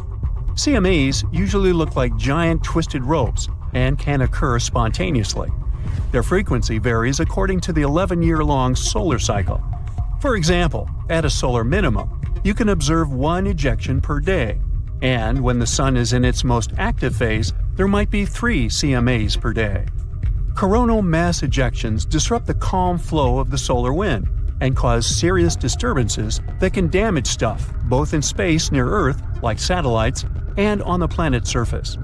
If coronal mass ejections make it to Earth, their interaction with the magnetosphere generates geomagnetic storms. Those can trigger auroras, happening when a stream of energized particles hits the atmosphere and lights up. And then there are also solar flares.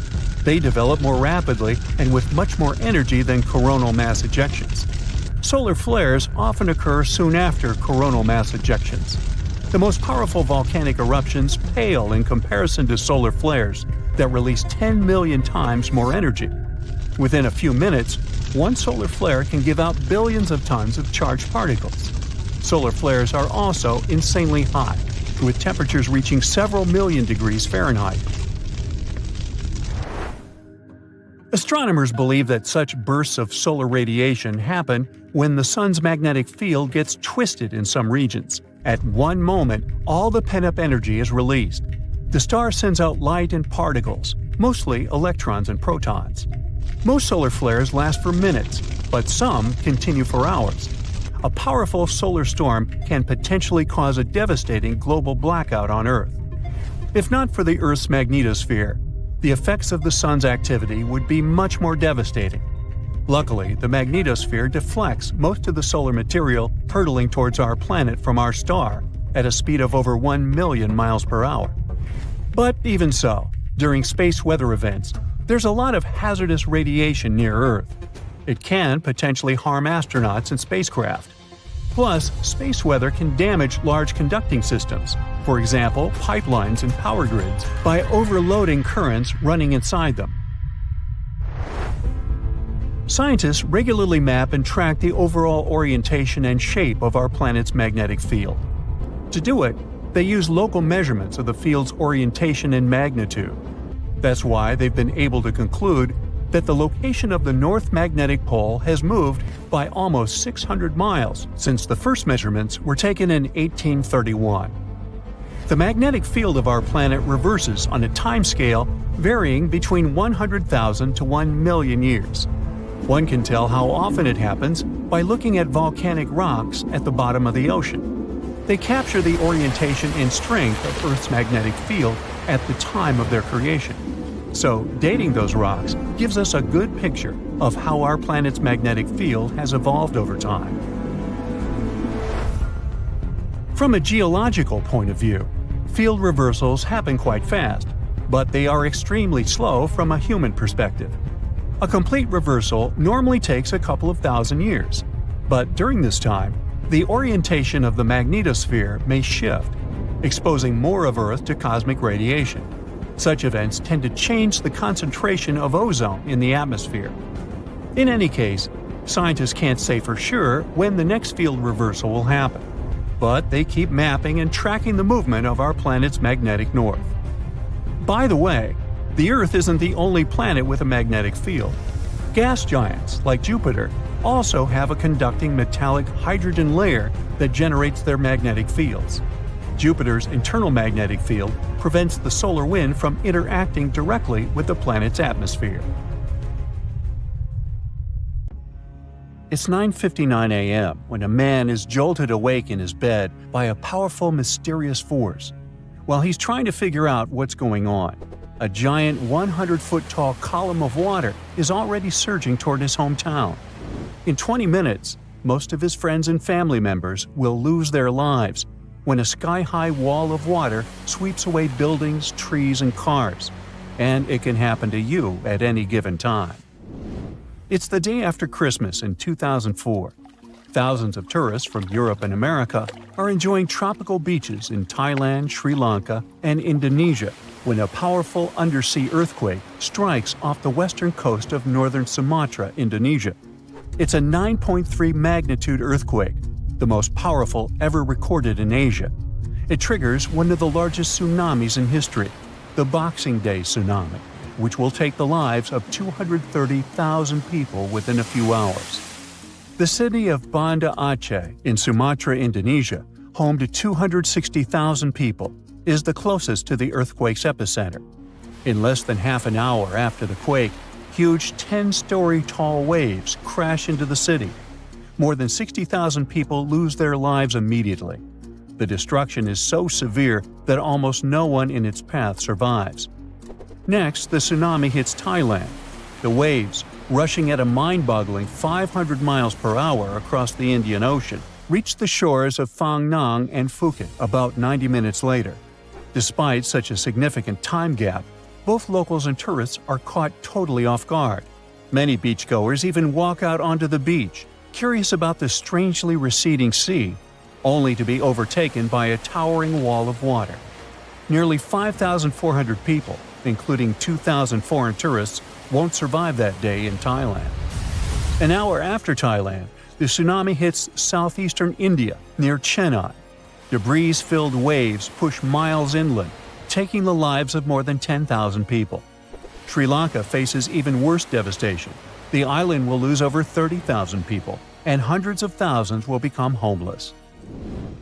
The tsunami's incredible strength is evident even far away. 8 hours later, it claims its last victims in South Africa, 5,000 miles from the quake's epicenter.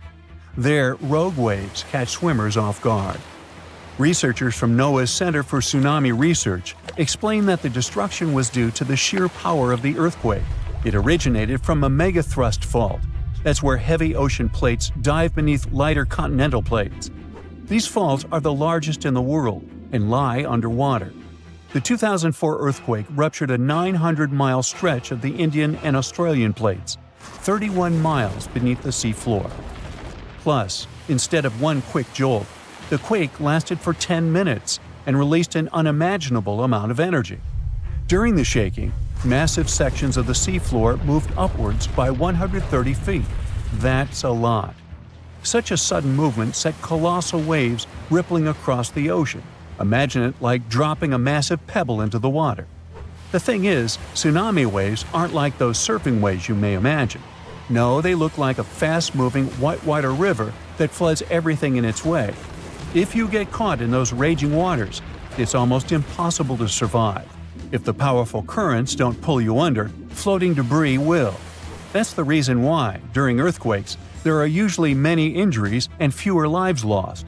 With tsunamis, it's the opposite. There's way fewer injuries than fatalities because it's too hard to survive. Catastrophic tsunamis like the one in 2004 are rare. That's why India and Sri Lanka had no record of such disasters. This lack of experience, combined with the absence of warning systems, made the consequences of the disaster even more tragic. People didn't feel the earthquake because they were far from the epicenter. And with no natural warning signs, no official alerts, and no history of tsunamis, the waves that hit crowded coastlines had devastating effects. By the way, the Pacific Ocean, the largest ocean on Earth, is where most earthquakes and tsunamis occur. Locally damaging tsunamis strike somewhere in this ocean about once every 1 to 2 years. 76% of the recorded fatal tsunamis happened in the Pacific, and 99% of tsunami casualties are caused by local or regional tsunamis, which occur more often and hit quickly. But then a question arises: could a tsunami as devastating as the Boxing Day one happen again? Unfortunately, the answer isn't very straightforward. A warning system has indeed been established in the Indian Ocean. Its goal is to alert coastal nations of potential tsunamis. But human behavior is still a critical challenge. This became clear during a real-life test in 2012. That's when many residents of Banda Aceh, Indonesia, simply ignored evacuation towers after a tsunami warning. People never seem to learn, huh? The Indian Ocean Warning Network uses undersea pressure sensors placed near tectonic plate fault lines. These sensors detect any changes and transmit data to surface buoys, which then send it via satellite to control centers on land. Authorities analyze the information and decide whether to issue warnings and evacuate at-risk areas. Aceh, located on one of the world's most active fault lines, implemented additional safeguards. They installed sirens in coastal cities, and people get alerts on their cell phones.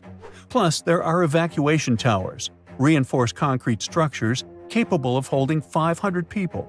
They are special safe zones. Authorities did test how well prepared people were. In 2009, 18 Indian Ocean countries participated in an evacuation drill, simulating a large earthquake. Thousands of coastal communities took part in this drill, and officials concluded that the exercise had been a success. Fast forward to the system's first real test in April 2012. An 8.6 magnitude undersea earthquake west of Aceh triggered tsunami warnings. And even though there were no significant waves, the whole situation revealed critical flaws. Many residents ignored evacuation towers, choosing instead to flee by car or motorbike. This led to citywide traffic jams, with people getting stranded in areas vulnerable to a potential tsunami. It was chaos. Some residents even went back to the beach to look for the signs of a tsunami, which is a life-threatening mistake. So apparently, there is still a lot of work to do when it comes to tsunami survival. But what you need to know by heart is the signs of an impending tsunami. First of all, it's severe ground shaking. Strong earthquakes near coastal areas can generate tsunamis. If you notice that water on the beach starts to recede at an alarming rate, exposing the ocean floor, reefs, and stranded fish, run. Then there might be unusual ocean sounds. Keep in mind that a loud roaring noise, resembling a train or jet engine, may accompany an approaching tsunami. If you notice any of these warning signs, do not wait for official evacuation orders. Leave low-lying coastal areas immediately and move to higher ground as fast as possible. If you're at home, make sure your family members know about the tsunami and follow official guidance. You should remember that locally generated tsunamis may strike within minutes. You have to act quickly. If it's a distant tsunami, you may have more time to evacuate. If you don't have an opportunity to move inland, hide in high reinforced concrete buildings. Avoid staying in small buildings or homes in low-lying areas. If you're on a boat, stay offshore. Tsunami activity isn't as dangerous in deep water, so avoid returning to port during a tsunami warning.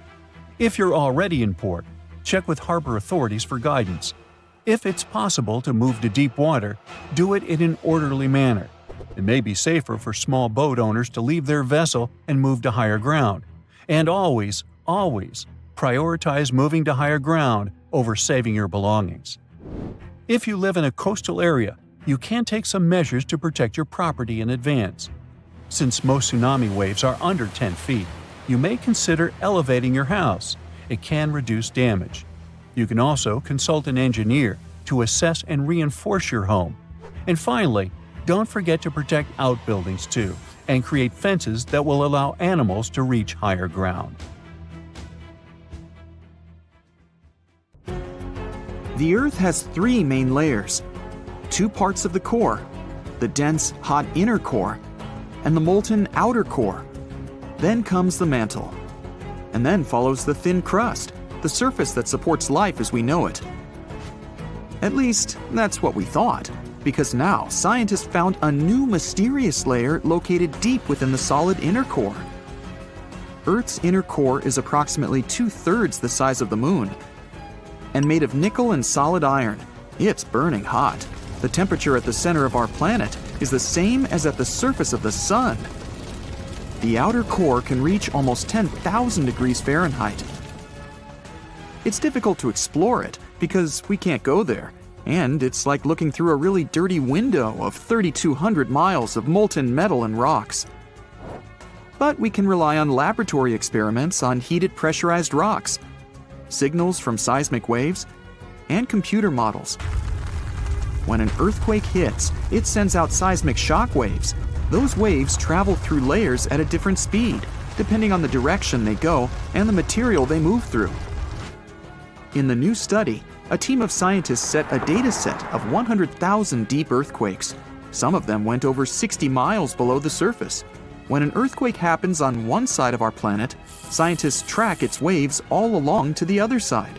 Waves change when they come to the other side, so scientists try to understand the materials these waves have passed through. They found a new layer in the core of our planet thanks to earthquakes. Normally, shock waves travel along the equator, but down below, they digress and go into different directions, about 60 degrees to the side. When waves pass through the inner core going from north to south, they will travel more quickly than waves going through the core parallel to the equator. It's important to understand the core because it creates our magnetic field, which in turn protects the planet from things like solar winds that are charged particles coming from the sun. In the 1960s, we discovered the Earth pulsates every 26 seconds. It's like clockwork, a giant heartbeat. The ground is slightly shaking, but we mostly don't feel it. Researchers can still track it. Some of them think the continental shelf comes as a huge wave break under the oceans. For example, the highest part of the North American continent falls off into a deep abyssal plain. One theory says waves hit this spot, producing regular pulses. It's like having all kinds of drums. You hit them with your hands and accidentally slam that one spot that produces the right harmonic bang to rattle our entire planet. If this theory is true, we're lucky there are no more spots like this that can shake the Earth. Other scientists believe the pulsation happens because there's a volcano near the critical spot, the island of Sao Tome in the Bight of Boni. You're walking, running, and jumping, but when you stop, it always feels like you're standing still. In reality, you're moving even when you're perfectly still because our planet is always on the move. Depending on where you're at, you could be spinning through the universe at more than 1,000 miles per hour. If you're on the equator, you'll move the fastest. Let's say you have a basketball spinning on your finger. Check the ball's equator.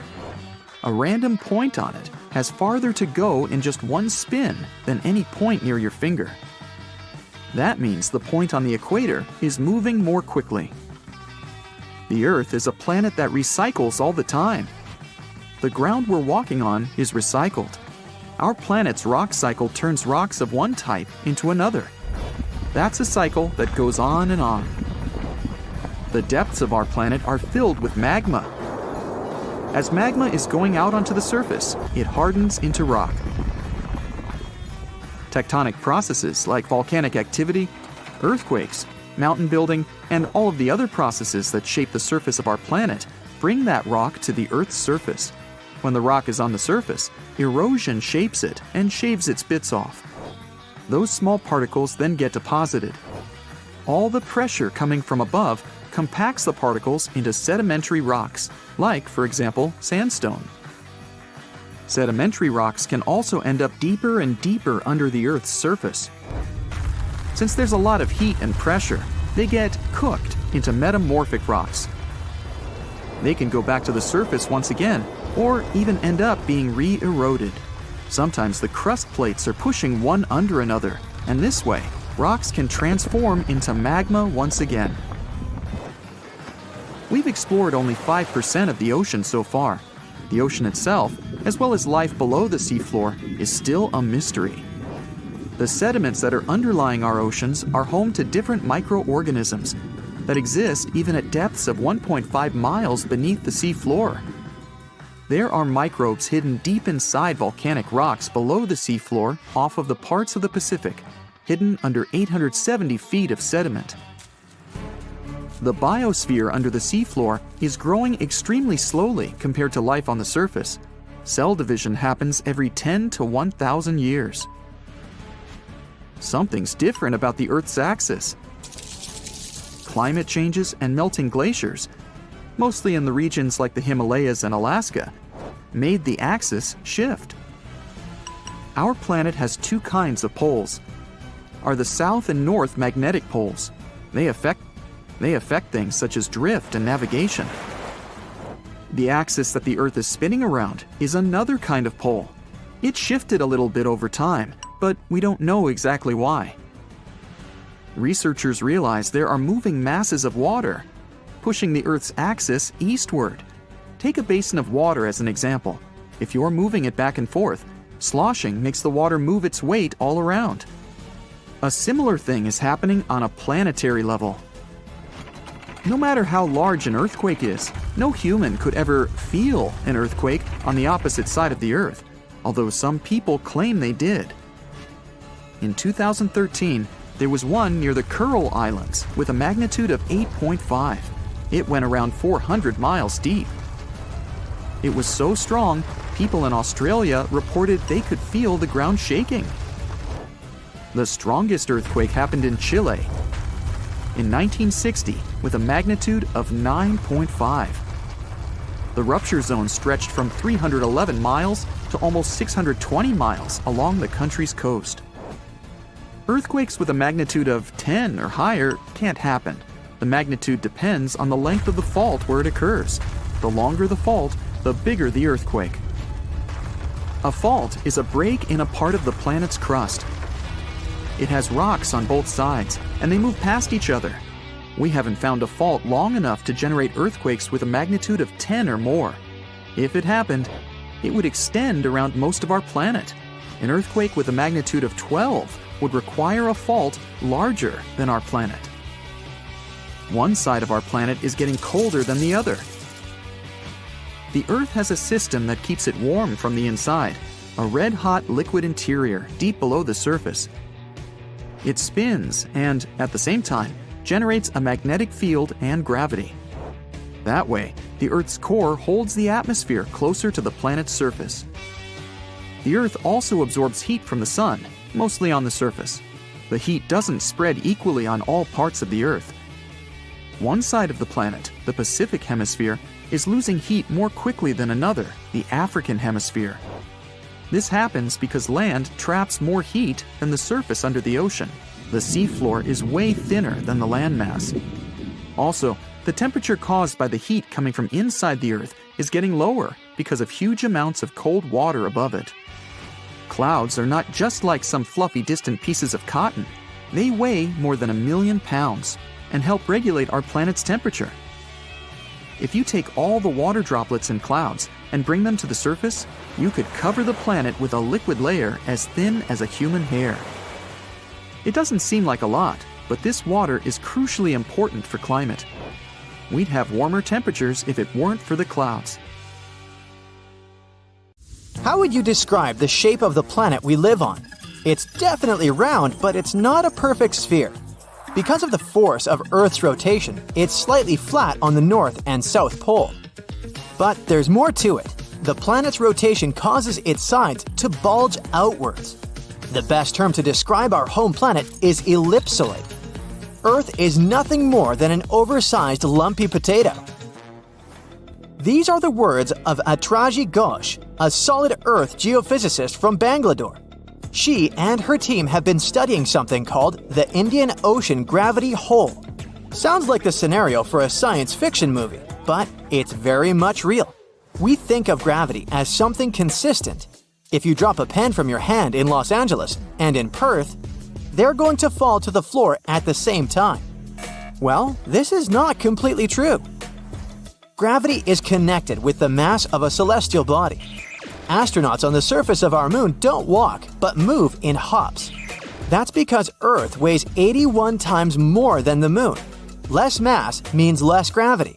Earth is more massive, so it has a stronger gravitational pull. But there's a catch. All this mass isn't distributed evenly across the planet. As a result, gravity varies as well. NASA has been mapping Earth's gravity field since 2002 using twin GRACE satellites. The maps they produced show where gravity is stronger and where it's weaker. Mountain ranges such as the Himalayas contain a lot of mass. This means they generate a stronger gravity field. The opposite happens in ocean trenches. The deepest of them is the Mariana Trench in the Pacific Ocean. You could almost stack 2 Mount Kilimanjaros inside it. The low concentration of Earth's mass below it means that the gravity field here is weaker. Places on the globe where huge chunks of mass are missing are called geoid lows. A geoid is an imaginary surface that follows the outline of sea levels around our planet. Imagine the Earth without any land. That shouldn't be too hard since the nickname of our home is Blue Planet. Now draw a curvy line along the surface of the oceans, and you get a geoid. In reality, the line stretches across oceans, as well as land masses. Scientists use this imaginary line to calculate the depth of tremors or objects that occur underground. When the wavy line goes down, that's a geoid low. The biggest of them sits at the bottom of the Indian Ocean. The first to discover it was a Dutch geophysicist in 1948. He was performing a gravity survey from a ship. The man noticed that sea levels dipped over 320 feet below the global average. The gravity hole got the official name Indian Ocean Geoid Low. It spans well over 1 million square miles off the southern coast of India. If you went out at sea in the middle of the gravity hole, you wouldn't notice much, just an endless ocean as far as the eye could see. The only way to measure the dip in gravity is through extensive geophysical measurements and calculations. The concept of a gravitational hole existed for nearly 2 centuries in the scientific community, but researchers could study it in high detail only after satellite measurements became possible in the late 20th century. A team of Indian scientists was determined to explain the anomaly that had been puzzling geologists for decades. They used supercomputers to simulate the seismic activity that formed our planet. A total of 19 simulations revealed how tectonic plates moved across the span of over 140 million years. This was during the Cretaceous period, the time when T-Rex roamed the Earth. Nearly a third of the possible scenarios produced a geoid low, similar to the one in the Indian Ocean. The most important factor in these models was the presence of magma plumes. These are places inside the Earth's mantle where lava flows upwards. The mantle sits between the planet's outer core and the thin crust we walk upon. The magma in the mantle plume is hotter than the surrounding rocks. The heat it generates melts and thins the crust. This creates hotspots that are brimming with volcanic activity. Yellowstone National Park and the Hawaiian Islands sit atop such hotspots. The Indian team of scientists linked the presence of magma plumes to the formation of the geoid low. Their source was an ancient ocean that disappeared tens of millions of years ago. It was located where the Himalayan mountain range sits today. Evidence of this lie in the marine rocks researchers found on the world's tallest mountains. The oceans ceased to exist when India's landmass separated from the supercontinent called Gondwana. It drifted north and merged with the rest of the Asian continent. At the time, the Eurasian supercontinent was called Laurasia.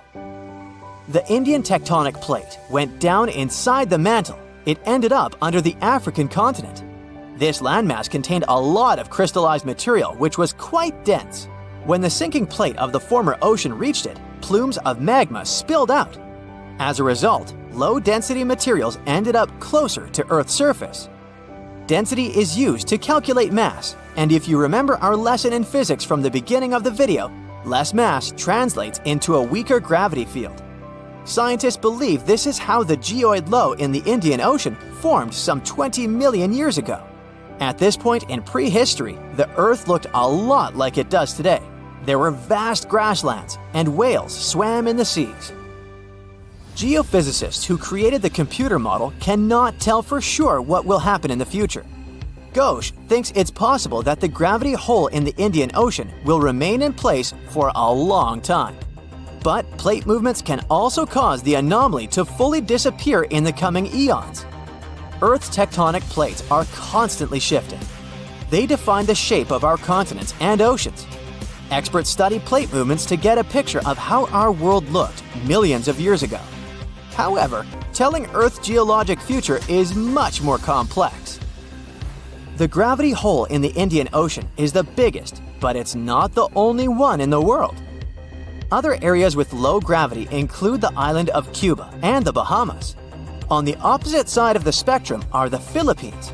Here, gravity is stronger than normal, but the poles are the places with the strongest pull to them. They are the closest to the center of the Earth. If you stand directly on the North or the South Pole, you are 3,950 miles from the planet's core. At sea level on the equator, this distance increases by more than 13 miles. Earth's gravitational field also has an effect on your weight. At the equator, you weigh 1% less than you do on the poles.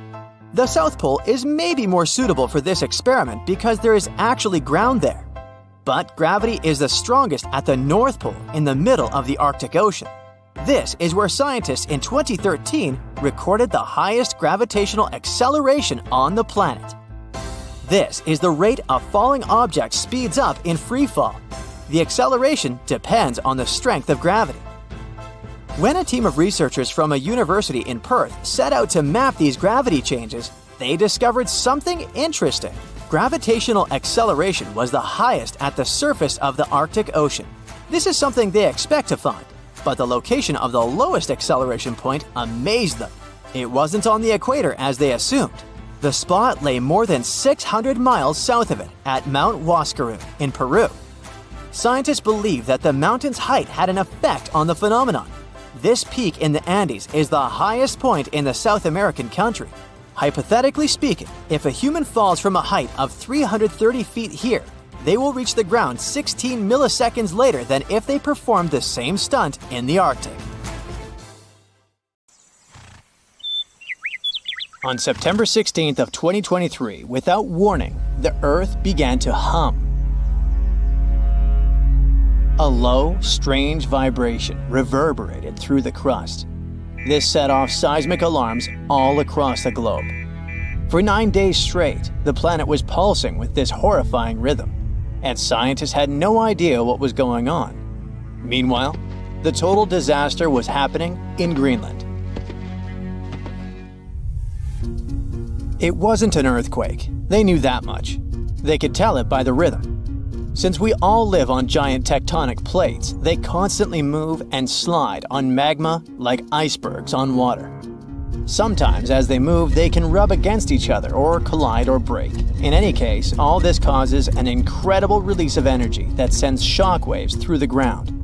That's when we feel the ground literally shaking, and it's what we call an earthquake. These vibrations we feel are called seismic waves.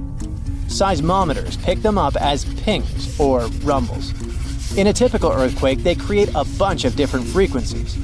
It's a crazy chaotic mix of low and high frequencies, like smashing every piano key.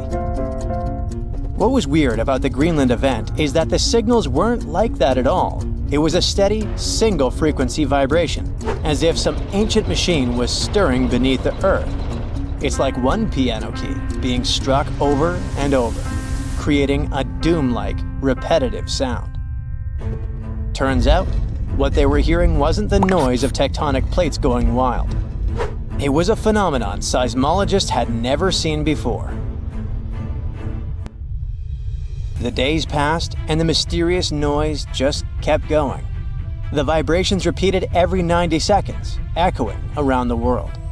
The hunt for answers was growing more desperate. Seismologists had no idea what they were dealing with. They had to gather a huge international team of 68 people from 15 countries. All these scientists were gathering seismic data, satellite images, and doing some advanced math for several days, until they finally realized who the culprit was. Water. It all happened in a remote, desolate region of East Greenland.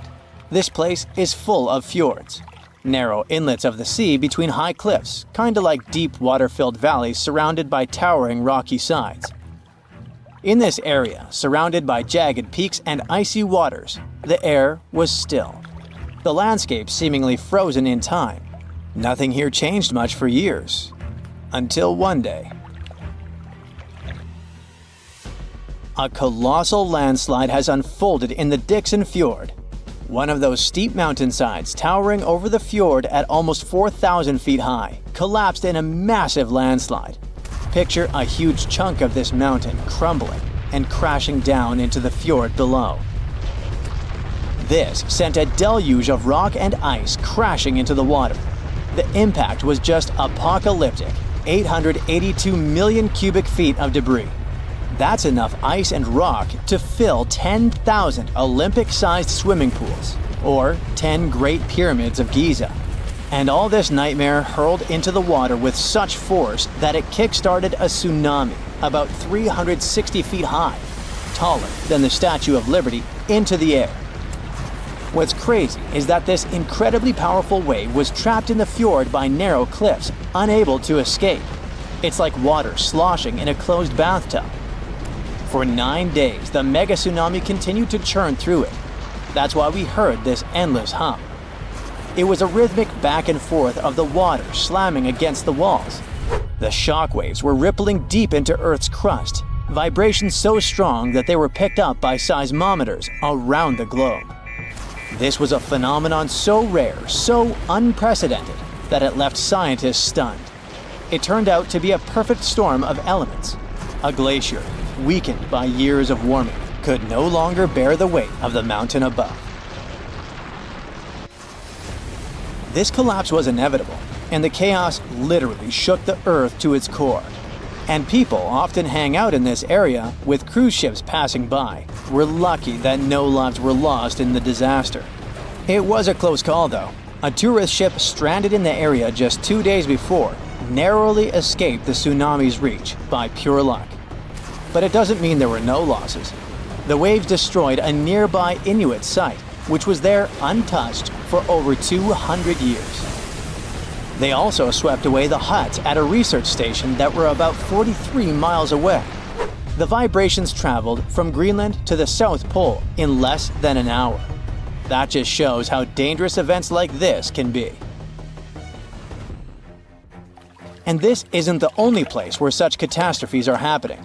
In the beautiful California community of Rancho Palos Verdes, the ground is shifting so quickly that it's tearing homes apart. The land there has always been kinda unstable. It has some unique geology. It's built on soft, clay-rich soil and sits on a geological fault line, which makes it prone to landslides. This means that this land is prone to slow, natural shifting over many years, even when no crazy weather is happening. It's been like this for decades, but usually it's slow and pretty manageable, like about a foot a year. Imagine a tree that you played with as a kid moving 20 feet to the left as you grow up. For decades, residents adapted. They built their homes on adjustable beams. This helped the houses to move with the land, and that strategy worked well until now. Recently, things have been getting much worse in the community. Now, the land is moving by a foot in a single week. That would be like if the same tree moved almost 960 feet since you were a child. The past 2 years have also caused some heavy rains, and the weather has been getting worse. This increased water content in the soil. The land became heavier and more prone to rapid movement. Now, this once idyllic seaside escape turned into a disaster zone. Cracks have appeared in closets, gardens, and roads, growing larger with each passing day. Streets that were once smooth are now buckled and twisted, with roads turning into a crazy theme park. Houses that once stood firm are being ripped from their foundations, some of them split in half. One of the houses had its front door 8 feet off the ground. Entire neighborhoods have been plunged into chaos. Utility companies had to switch off gas and electricity indefinitely to prevent potential disasters. The hardest hit is the coastal neighborhood of Portuguese Bend, where residents are living on the edge. Literally. It always had amazing ocean views and cool sea breezes, with horses and peacocks still wandering the tree-lined streets. But now, it's like an earthquake hit. Only this time, the earth isn't stopping. For many, this place feels like paradise, if only the land would stop shifting beneath their feet. So the locals don't give up. Some of them had to leave, but many are determined to stay and fight, despite the destruction. But they still have to pour in hundreds of thousands of dollars to save their properties. People have installed generators to keep the lights on and set up sewer systems and pumps to drain the groundwater causing the landslides. Some say that the only way for these neighborhoods to survive might be to go completely off-grid, installing power walls to store energy and stuff like that. People are trying their best to run the sewer system off generators. They hope that they could get rid of this water in the soil that's causing these hellish landslides in the first place. They're determined to fight, but they will need help and support from the government to fight this disaster. Landslides are actually more common across the US than many might think. And new maps and data show that tons of people in the country might be in danger. Scientists managed to create the first very detailed, very cool map that shows where these landslides might happen, county by county. It's based on a lot of data and the history of 1 million previous landslides. They say that nearly 40% of the United States is at risk of experiencing landslide activity, which could lead to some insane catastrophes in certain areas. Luckily, now both residents and engineers can keep this in mind. But all this shows how vulnerable we are to natural disasters, and how we should always stay alerted. Phew, you can finally send that last report for the day and breathe out. The weekend is around the corner. But just when you're about to hit send, you're alarmed by the low rumbling under your desk. Is it the light rail passing by? Unfortunately, that's not the case. It's a volcano speaking. What, here? In Arizona? That's right, the ground keeps shifting under Arizona, reminding us that Earth is alive. No panic though. Let's arm ourselves with some context. 20 American states have extinct, active, and dormant, currently sleeping, volcanoes. Among such states, you can find California, New Mexico, Nevada, Utah, and Colorado. On the bright side, Arizona's volcanoes are dormant at the moment, but it doesn't mean they won't go off in the near or not so near future. Now, how about traveling to Arizona to check the traces of its active volcanic past? They dot the desert landscapes of this state like spots dot a Dalmatian. There are entire volcanic fields southwest of Phoenix, east of Douglas, near Flagstaff, north of Kingman, and near the Mexico border. The most worrying thing about these fields is that even though they're not active at the moment, eruptions in this region might happen every 1,000 years or so. Well, the time seems to be up. The last powerful and destructive volcanic eruption occurred around 1,000 years ago at the Sunset Crater. Oh, this place is worth paying more attention to. And we will, but a bit later. First, we have to talk about hotspots. No, not that place where you can surf the web. In our volcanic context, a hotspot is a place where insane amounts of heat melt the overlying crust, Earth's thin outer layer, and form volcanoes. This heat rises from the mantle, which is located between our planet's dense, superheated core and the crust. Want to see an example of this type of volcanism? Welcome to the Hawaiian Islands. The Big Island has its active volcanoes because, at the moment, it's situated on top of the Hawaiian hotspot. The older Hawaiian Islands were once there too, but later they drifted off towards the northwest. It happened because that's where the oceanic crust on top of which they sat, namely the Pacific Plate, moved. Now, look at the world's ocean basins. Yes, they're literally dotted with islands that sit on top of hotspots, like Hawaii, Iceland, Samoa, the Galapagos. Those are probably the most famous examples. But don't think that continents can't host hotspots. They can, but those are far less common. One of the most famous continental hotspots is, I bet you know it. Yep, the one beneath the Yellowstone caldera. By the way, the caldera is a vast volcanic crater, especially one formed as a result of a massive eruption that led to the collapse of the mouth of a volcano. The Yellowstone hotspot is basically the creator of Old Faithful and the rest of the hot springs and mud pots for which the national park is famous. Speaking of Old Faithful, let's make a small detour and pay more attention to this wonder of nature. It's one of the most well-known geysers in the world. People have been coming from all over the globe to see it for more than a century. The cool thing about this geyser is that the likes of it can only form under very specific conditions. That's why they're pretty rare. Magma under the surface superheats pockets of underground water. The pressure there keeps growing until it eventually pushes the water upward with immense strength. A certain volcanic rock with a high silica content lines the tunnel through which this water escapes. Basically, it creates a unique pipe that can withstand unbelievable pressure and heat created by the water erupting above the ground. Old Faithful was the very first named geyser in Yellowstone. If you come to visit it expecting the thing to erupt every hour on the hour, you're gonna be disappointed. On average, Old Faithful erupts every 91 minutes or so, which isn't that bad either. Plus, you can download a special app which will provide you with the approximate time of the next eruption. But be very careful while visiting and stay away from the site. The water erupting from the powerful geyser reaches 204 degrees Fahrenheit. The steam is even more scorching, up to 350 degrees Fahrenheit. It's hot enough to bake a cake. But let's get back to our volcanic hotspots.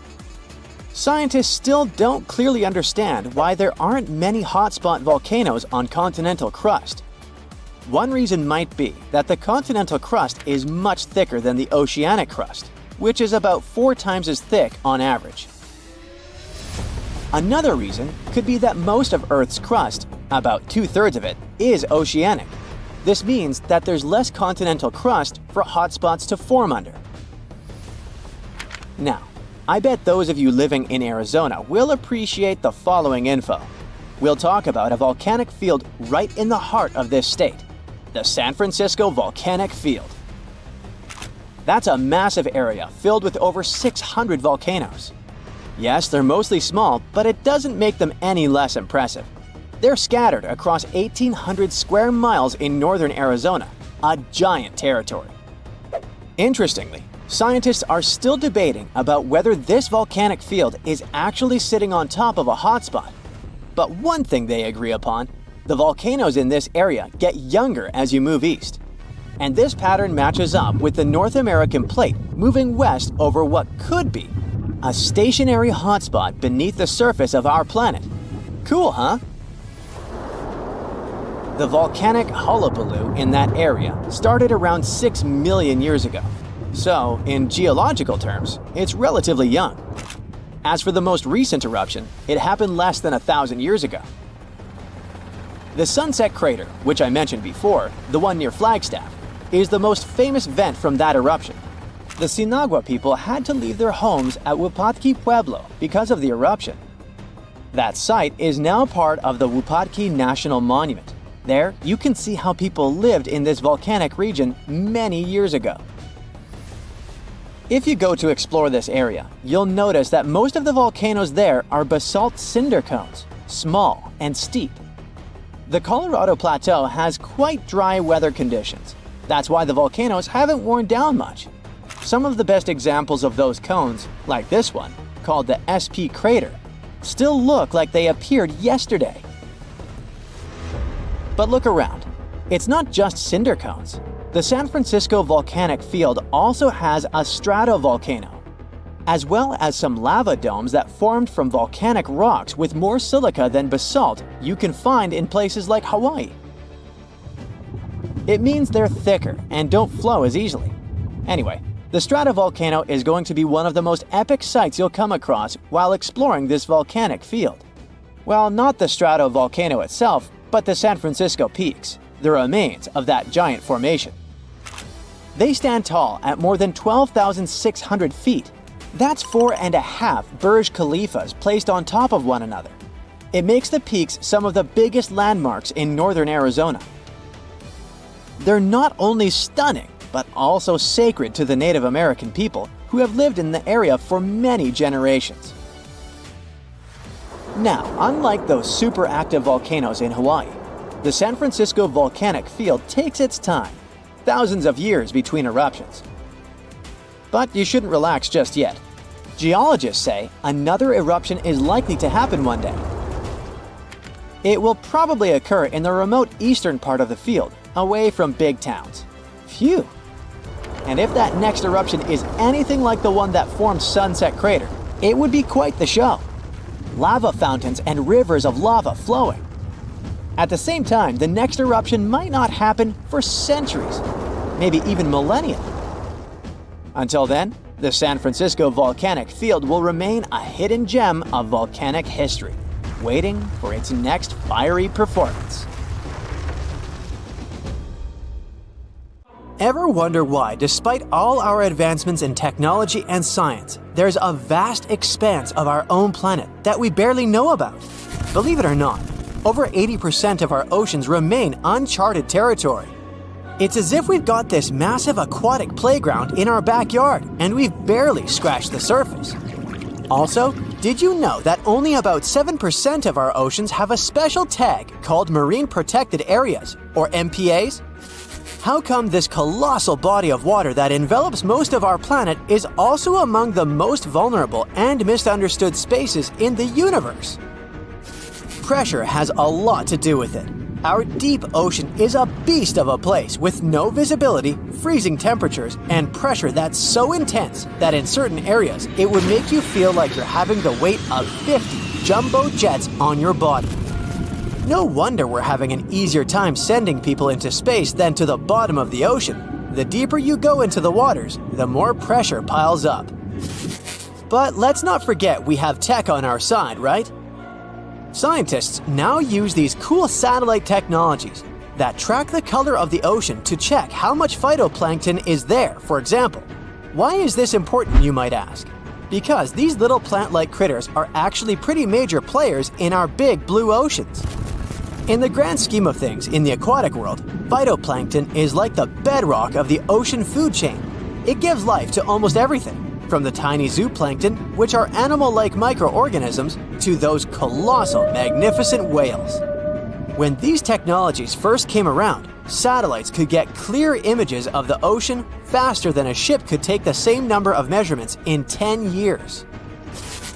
But it's not all about looking at the ocean from space. Sometimes you gotta dive in there and see it for yourself.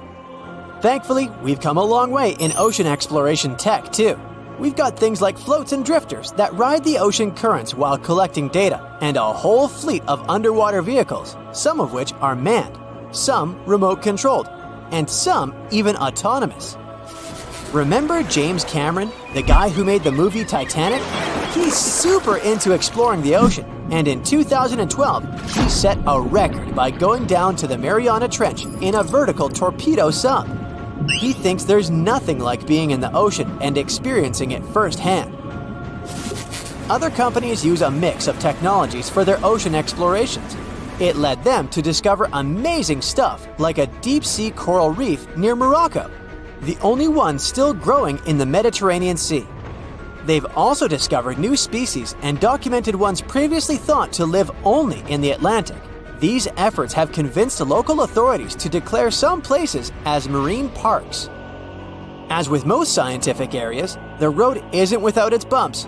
These expeditions can cost quite a lot, and the lack of detailed maps and data only adds to the challenge. We can't always rely on bathymetric information, meaning the study of the ocean floor, because it's often not available. And that's the tricky part. We need to explore more to know more, but getting the funds for these kinds of projects can be tough when there are so many unknown variables. One particular company's explorations have helped protect nearly 4 million square miles of ocean so far. The data they collect during their expeditions is invaluable. It's used to identify new species, locate vulnerable habitats, and even show where threatened species are being overlooked. Their work helps dismiss excuses from local authorities who claim they lack the necessary information to establish more MPAs. The same company supports a goal known as 30 by 30, aiming to protect 30% of our oceans by 2030. It's a big target, and there's a long road ahead, but ongoing ocean exploration can provide the proof needed to keep more of our oceans safe.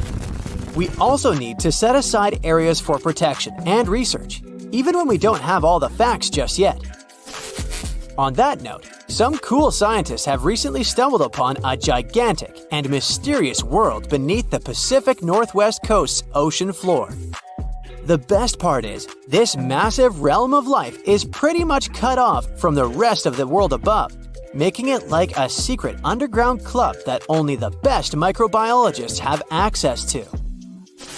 Picture an active city, except the city is microscopic cracks in the basalt rocks of our oceanic crust, and its residents are microbes.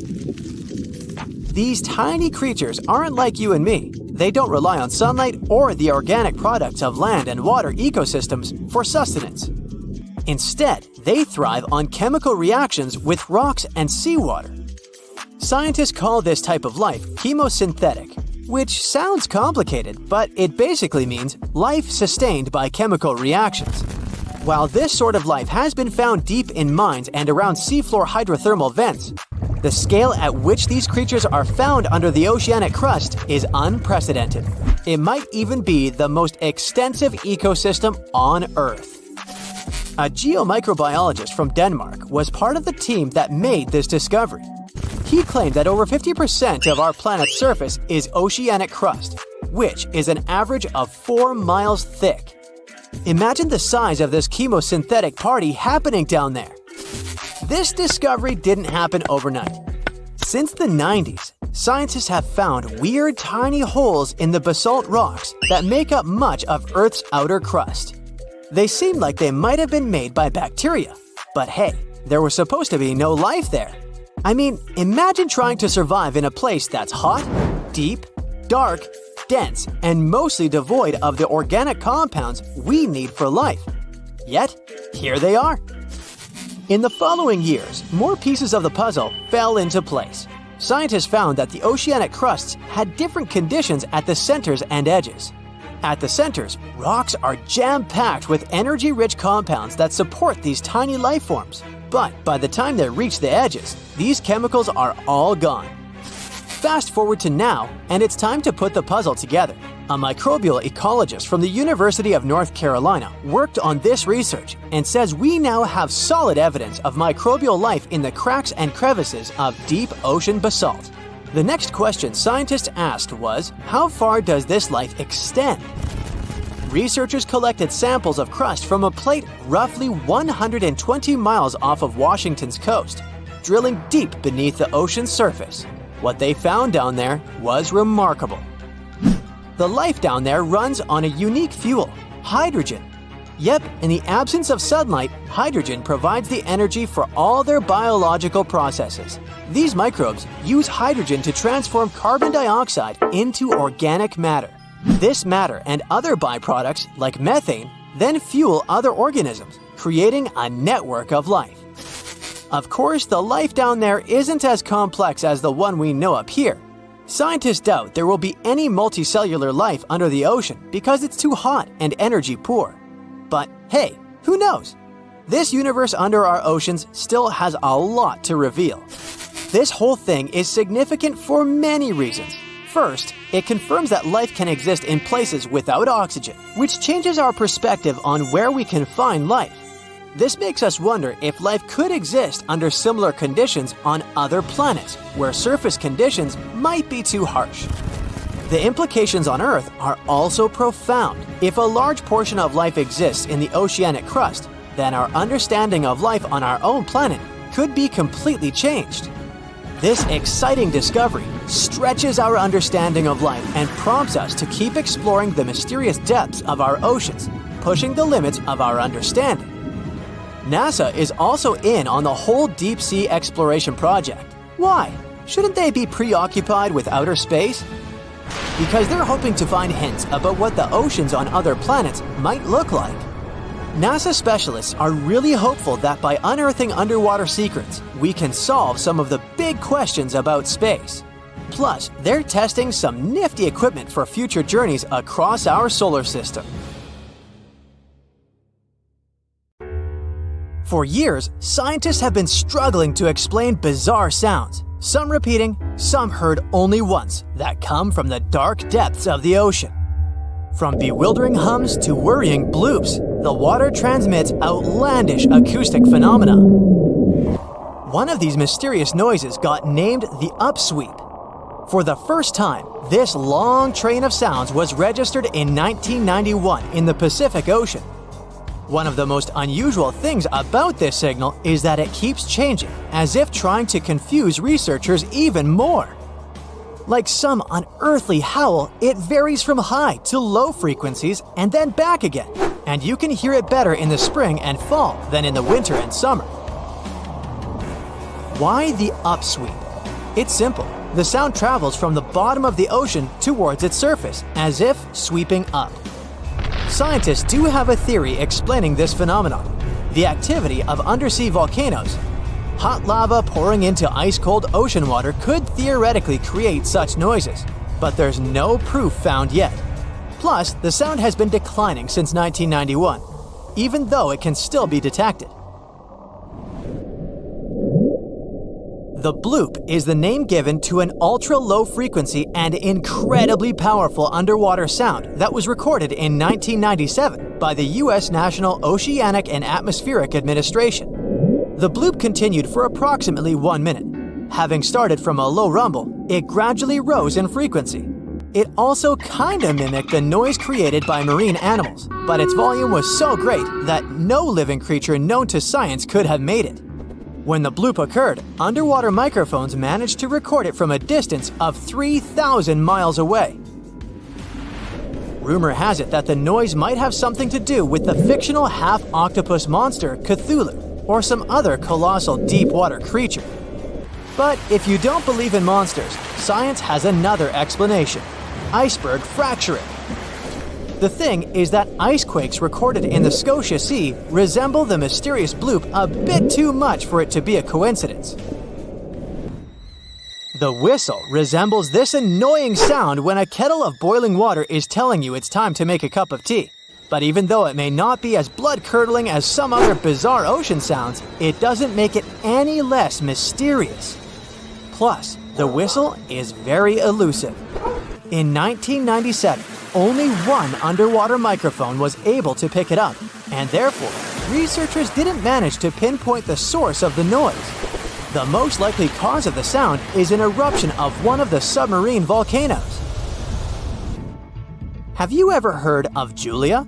No, not your neighbor. I'm talking about this otherworldly sound. Listen to it.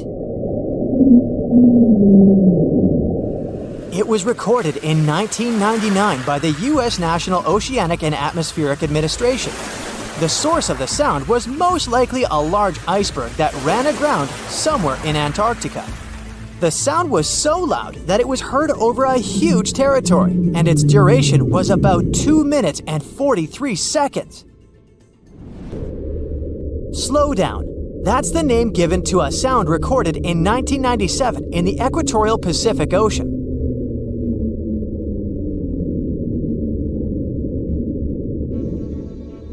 The sound was called this way because it slowly decreased in frequency over 7 minutes or so. It's been picked out a few more times since it was recorded for the first time. The source of the sound isn't very mysterious. Most likely, it was produced by a massive iceberg that became grounded in Antarctica, or it was caused by moving ice. By that, I mean the friction produced by a large ice sheet moving over land. The loneliest whale sound is often called the 52 Hz whale because the animal that creates it calls at a unique for these creatures frequency. When you listen to this sound, it sounds like a low bass note. At the same time, it's much higher than the normal frequency of the whale call, which rings between 10 and 40 Hz. Interestingly, scientists have been listening to the world's loneliest whale for decades, but haven't managed to figure out its precise location. Nobody knows whether the mammal is male or female, what species it is, or if the animal is still alive. After all, for the last time, its call was recorded in 2004. Earth-shaking booming sounds have been reverberating off some parts of North Carolina for more than 150 years. Called Seneca guns, they're most often heard near the coast. The sounds are so powerful that they often rattle window panes and sometimes vibrate entire buildings. They can last from 1 to almost 10 seconds. Even though scientists haven't cracked this mystery yet, there are some theories. They range from earthquakes to severe distant storms and quarry blasts. But even though the ground trembles every time the phenomenon occurs, no seismic activity coincides with these events. So far, scientists have come to the conclusion that the mysterious sounds happen in the atmosphere, not on or under the surface of our planet. If this theory is true, bolides might be the answer. These extremely bright meteors often explode once they enter Earth's atmosphere.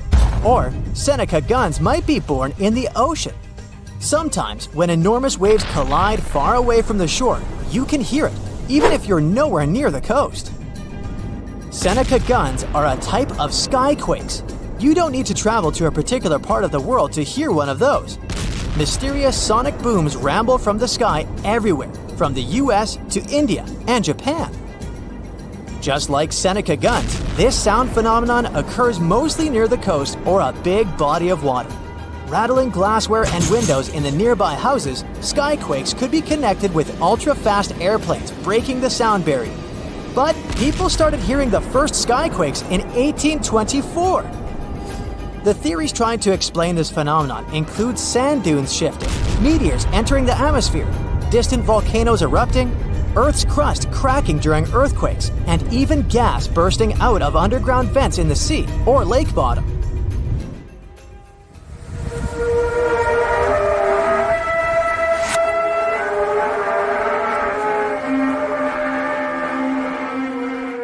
In different countries all over the world, people get paralyzed with fear after hearing otherworldly trumpet sounds that seem to be coming from the sky.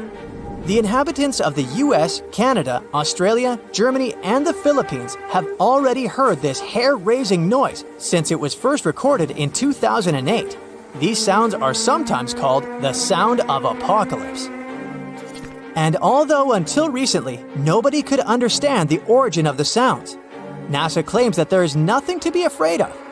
The noise can be coming from our own planet. Usually, it's quiet and thus inaudible to the human ear. But when it gets louder, the outcome is the very trumpet sounds that scare people all over the world. Bristol hum started in the 1970s when hundreds of Bristol inhabitants began to talk about a bizarre noise audible only at night. The noise was a low-level hum, and nobody could identify or trace the source of the sound. But the strangest thing about the noise was that one day, it stopped as abruptly as it started. But not before people in other towns across Britain reported hearing similar sounds.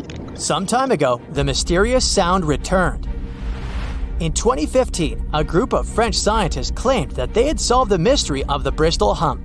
They stated that the culprit was ocean waves that made the ocean floor vibrate. But while it was all good and well, it didn't explain why the sound was around for only several years or why it chose to return. If you ever come to the town of Taos in New Mexico, don't let another strange and unexplained phenomenon send you running for the hills. This phenomenon is a faint, low-frequency hum ringing in the desert air and grating on your nerves. Even stranger, only 2% of people who live in Taos hear this noise. But for those who do, it's unstoppable torture. On top of that, everyone describes the sound in a different way, from a quiet whir to an eerie hum or even persistent buzz. And while some people believe that the Taos hum is the result of unusual acoustics, the others suspect a bad case of mass hysteria. No one has located the origin of the hum yet. On a sunny day, a man was diving in shallow waters near South Africa. At one point, he saw something that didn't catch his eye at first. A pile of shells that looked as if it had been put together. Maybe by some other diver, he must have told himself.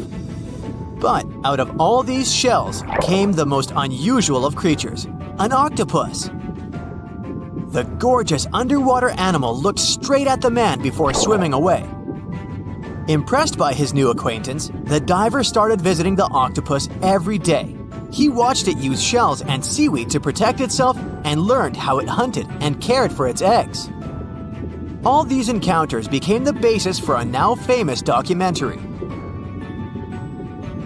In the movie, the diver wanted to study the relationship between a wild octopus and its observer. Initially, the octopus was a bit too shy to let the man get close. But over time, it began to trust him and even explored his body. At one point, the octopus even rested on the diver's chest. The man soon began to look at the underwater creature as his octopus friend. Sure, the documentary did make it look like a true friendship, but that was most likely because of all the close-ups and eerie music. But you can't really know what the octopus is thinking. Maybe what looks like tenderness is just curiosity or confusion. Maybe an apparent hug is really just a defense mechanism. Some people may love octopuses, but can they really be friends with a human? Until they learn to talk, I guess we'll never know. That doesn't make an octopus less of an interesting creature, though. Apart from those quirky sets of tentacles, obviously, octopuses have another characteristic that sets them apart from other sea creatures. A recent study that involved studying the footage of octopuses living underwater shows that they sometimes develop this unusual behavior. They seem to throw things at each other on purpose. It can be anything from dirt from the bottom of the sea to shells or rocks. Octopuses are known to be solitary creatures, so when something or someone, like an underwater camera person, gets too close to them, they might lash out. Just as we have yet to discover the limits of our galaxies and constellations, we know very little about the bottom of the sea. It's one of the reasons why we find it so hard to explain the behavior of some underwater creatures. The truth is, we don't have good enough technology able to deal with harsh conditions and a limited amount of light underwater. You might have asked yourself at one point, what's the deepest part of the ocean? It's called the Mariana Trench. We don't really know exactly how deep this giant hole is, since it's too difficult to measure, but it's somewhere around 6.8 miles deep and 5 times longer than the Grand Canyon. This massive underwater trench was first studied back in 1875 with the help of a weighted rope. Back in 2012, a Canadian film director reached the bottom of the trench in a submersible vessel called the Deep Sea Challenger. Some of the most bizarre creatures on the planet were discovered here, including the Dumbo octopus, the sea cucumber, and the goblin shark. The Mariana Trench got its name from the nearby Mariana Islands, which were named Las Marianas in honor of Spanish Queen Mariana of Austria. The Mariana Trench might be the deepest part of the ocean that we know of. But one other mysterious phenomenon that's interesting for researchers is called phantom bottoms. In the late 1940s, when the sonar became standard equipment, ships and submarines noticed unexpected signals coming from the ocean. Those signals came from areas where no seafloor was supposed to exist. What's even more mysterious is that this fake seafloor appeared to move. One researcher at Scripps University found out that these phantom bottoms showing on maps were indeed alive. They were made out of a layer of jellyfish, shrimps, and other deep-sea creatures. The reason why they move is that they rise to the surface at night to feed. To top it all off, even the way these creatures move is kinda calculated. They don't just move randomly, but seem to gather together by species. We used to believe underwater animals behave this way only to avoid being caught by predators. It's a mystery to scientists why they group in the same way to form a fake seabed. Our curiosity about the deep waters doesn't stop at the seafloor. If you went on a vacation to the beach when you were young, you probably remember the fun of digging in the sand. As the hole got deeper, you may have asked yourself, could I dig all the way to the other side of the Earth? None of us have ever found out. Our parents took us home when it got dark and chilly. Scientists are more reasonable when it comes to this subject. For starters, they know the best place to start digging would be underwater, since those regions are already deeper than what we can find on land. They also do not have the ambition to drill a tunnel through Earth. It's not even possible. That's mostly because of the extreme heat and pressure inside our planet. Even if we could technically dig a tunnel, it would not be safe to travel through it. However, reaching the mantle and retrieving a sample would be a huge scientific achievement, similar to landing on the moon. What we live on is called Earth's crust. Underneath it, there are other layers called the mantle, outer core, and inner core. Researchers have been trying to drill into Earth's mantle since the 1960s, but they haven't succeeded. Some failed due to technical issues, and others were unlucky and chose the wrong places to drill. Our planet's mantle is made of molten rock. Wouldn't that be dangerous if we ever reached it? Scientists say we have nothing to worry about, though. If and when the drillers eventually pierce through the crust underwater, hot molten rock won't pop up the hole and spill onto the seafloor like it would during a volcanic eruption. Mantle rocks aren't solid, sure, but they move slowly, at the same speed as your fingernails grow. Another of those famous deep-sea mysteries is that of the 1997 bloop. You heard that right. I'm talking about a weird sound that seemed to come from deep under the waves.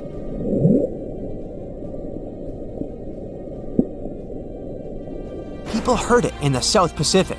No one had ever recounted a sound like that before. Some thought it must have been emitted by a strange creature living deep in the ocean.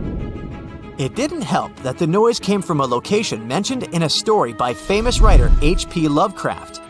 In his story, it was a creature called Cthulhu that lived there. In the novel, the author described it as a large, human-like monster with tentacles on its face and wings on its back. For many years, people tried to figure out where the noise came from. It wasn't until 2005 that they concluded it was from icebergs breaking off of glaciers. Some people still don't believe that this explanation truly makes sense and are searching for a different reason for the bloop. If creatures living outside of our planet ever decided to come to visit, you wouldn't expect them to go straight to the bottom of the sea, right? Well, some people claim there's a sort of spaceship on the ocean floor, discovered in 2011. It's basically an oval-shaped object located on the bottom of the Baltic Sea. In 2012, a team of divers explored the anomaly and found what appeared to be a staircase and other structures on its surface. This only added to the belief that the large object had been made by someone and wasn't just a natural phenomenon. Even more bizarre, close to the unidentified anomaly, the explorers' electrical equipment, like sonar instruments and satellite phones, started to malfunction. Some scientists believe it just to be a glacial deposit or some other natural formation, but they still don't know for sure what it is. Oh wow, there's a hole in the bottom of the ocean! It seems that the ocean has a leak, but it's not like a leak you would expect, where water is flowing out. It's more like a spring since water is flowing in, not out. This unique leak is something we know as Pythia's oasis. A grad student was the one who accidentally discovered it. He noticed bubbles that were rising to the surface. Normally, bubbles in the ocean tell us there might be some hydrothermal vents, which are hotspots for some pretty cool things. These vents are actually like hot springs on the seafloor, but instead of bubbling with warm water, they release a fluid that has been superheated in the crust of our planet. When seawater seeps into these cracks and travels deep into the crust, it comes into contact with the extremely hot mantle. This heats seawater to very high temperatures, and as it moves back up towards the surface, it carries dissolved gases and minerals. When the hot fluid shoots out of the vents, it mixes with the surrounding seawater and quickly cools down. Just a short distance away from the vent, the temperature can drop to a comfortable 68 degrees Fahrenheit or so, which is, as it seems, exactly what some creatures like. And there are some real weirdos living down there in the darkness, like ghostly fish, giant red-tipped tube worms, and a unique type of shrimp with eyes on their back. And some of them, like tube worms and bacteria, rely on the chemicals and minerals released by the vents to survive in harsh conditions. But in this case, the bubbling water didn't come from a hydrothermal vent. It was there because of a spring, and that's a bit more concerning. You see, the water in this reservoir needs to stay where it is. If too much of it seeps out, there could be some serious consequences, especially for the surrounding area. You can see this unusual leak along the Cascadia subduction zone, which is a massive fault line off the Pacific Northwest coast. It's a place where two pretty big plates that make up Earth's crust come together and slide along each other. The water from Pythia's oasis kinda acts as a lubricant between these plates. You can think of the fault zone as an air hockey table. When the fluid pressure is high, it's like you've turned the air on. That means the friction between the plates is reduced, which allows the plates to move. But if the fluid pressure is lower, the two plates can lock together, which then leads to the buildup of stress. Not that they'll feel bad. In the context of tectonic plates, stress is some pressure or force that can cause deformation. And if this stress starts to build up, at some point, it's gotta go somewhere. When it's too much, it can trigger earthquakes and most likely, not small ones. For example, a release of stress in the Cascadia subduction zone could lead to a magnitude 9 earthquake. For comparison, the biggest earthquake we've ever recorded happened in Chile in 1960, and it had a magnitude of 9.5. The damage was enormous. So we hope the water will stay in its reservoir and keep maintaining the delicate balance between the tectonic plates. We've explored only 5% of the ocean. Who knows how many cool things are there at the bottom, waiting to be found? For example, check out these mysterious holes scientists have stumbled upon in the depths of the Atlantic Ocean, near the Azores. They're neatly aligned and are about 4 inches apart, or in some cases, even several feet. They resemble punctures left by a sewing machine. Some think these holes could have a biological origin. For instance, some fish may have made them while walking along the seafloor. Others believe we could be looking at something that's human-made, maybe left by a spiked tire. Of course, such holes are perfect for making up stories about creatures from other planets who allegedly made them. Or maybe even legendary monsters, like that one from Loch Ness. It's definitely hard to explain such symmetry of the holes, but one deep-sea biologist offered a pretty good explanation.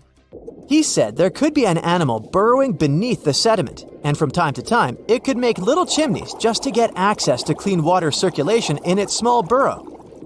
I mean, there are sediment piles around the opening of each hole, and they do support the idea that something pushed the soil from below. But there's still no proof these holes are actually connected beneath the surface. And there are also a lot of things hidden at the bottom of the oceans and seas that ancient civilizations left us. For instance, archaeologists made a really cool discovery off the southern coast of Croatia, a road hidden under layers of sea mud that's 7,000 years old. They found the ancient road at the sunken Neolithic site of Solin. The site of Solin was a human-made island in ancient times, and an archaeologist discovered it 2 years ago. He was studying satellite images of the area around Korčula, one of the beautiful Croatian islands. When he realized there could be something interesting at the bottom of the sea, he dove into the water with his colleague. And under the surface of the Adriatic Sea, which is part of the Mediterranean Sea, at a depth of 13 to 16 feet, they found stone walls that were most likely part of some ancient settlement. The landmass where people built the settlement was separated from the main island by a narrow stretch of land. Luckily, this area is protected from big waves by the surrounding islands, so the site remained relatively well preserved. It's now hidden beneath the surface of the sea and covered in mud. But it's so exciting to imagine how people walked on that road nearly 7,000 years ago, visiting nearby settlements. If you want to see the weirdest creatures, you can always head to the bottom of the sea. Actually, scientists have determined there could be more than 30 potentially new species at the bottom of the Pacific Ocean. They've collected them using their remote-controlled vehicle. That's a big step because until recently, they could only study such creatures through photographs. I'm talking about segmented worms, different types of coral, some invertebrates similar to centipedes, and many others. But there are also many old freaky creatures that we already know about that look like they came from sci-fi movies. Red octopus, blobfish. Okay, this one kinda looks normal until you raise it to the surface. The goblin shark, Sloane's viperfish, zombie worms. Ugh. Yeah, I hear ya. Let's move on. The seafloor hides things from space too. There are traces of rare forms of plutonium and iron at the bottom of the Pacific Ocean. And what's awesome is that all this has come from space. These radioactive materials probably formed during some kind of cataclysmic event in space and eventually made their way out to our beautiful home planet. And this extraterrestrial debris most likely appeared on Earth within the past 10 million years. After it fell to the Pacific Ocean and settled at a depth of almost a mile, it became part of all those layers of rock down there. Plutonium is especially exciting for scientists. I mean, only tiny amounts of it have been found.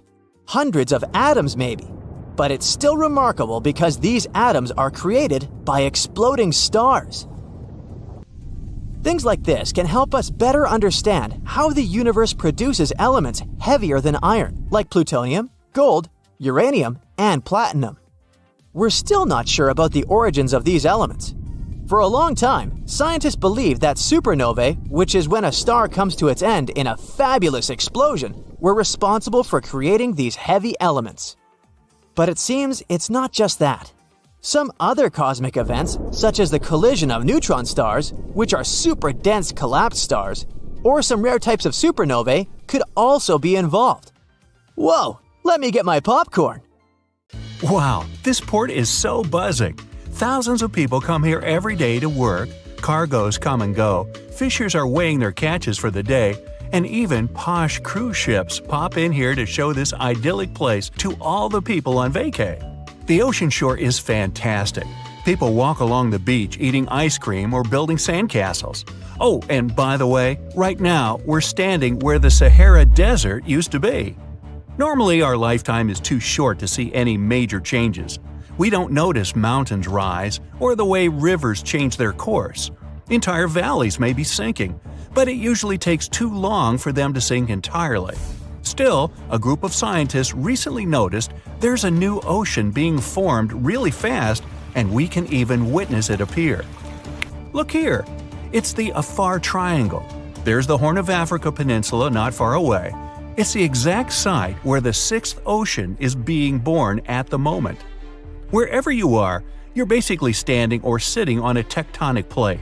You're just sitting on a couch watching this video? Cool! Your couch is standing on the floor, your floor makes part of your house is standing on the ground, and if you take a deeper look, it all stands on one of 15 principal tectonic plates. Together, these chunks are referred to as lithosphere. It's like a nice apple pie. The crust is the lithosphere, and the fragile apple filling is everything that's on the planet's surface. If the crust cracks, the filling leaks out. And this is what any earthquake is like. A tectonic plate, aka the crust, moves.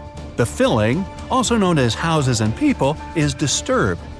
Africa is made up of two plates, the Nubian and the Somali ones. Yeah, that's a large pie.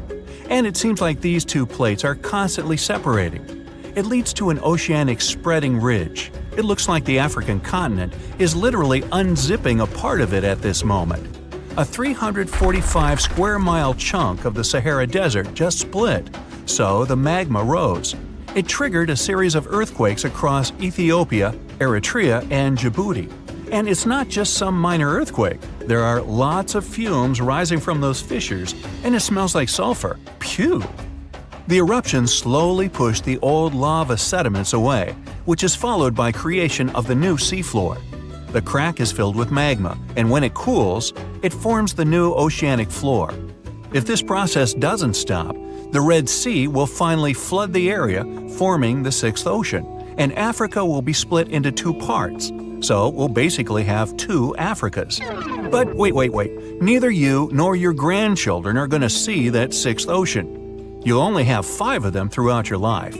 Same with our future generations. Same old Pacific, Atlantic, Indian, Arctic, and the Southern Oceans. Before the oceanic floor gets solid, and before the Red Sea actually starts flowing in there, many thousands, if not millions of years must pass. The continents move as fast as your nails grow. And imagine that the longest nail ever seen in history was the thumbnail of an Indian man reaching almost 6.5 feet before he cut his nails. It took him almost 60 years to grow it. Now think how far the continents will have to move by the time you celebrate your 100th birthday. Spoiler, it's not going to be very far. But anyway, you can witness some minor changes that take place even now. All those cracks that may not seem that significant so far make all the landscape in the Afar region look really unique. There's a couple more reasons for this uniqueness.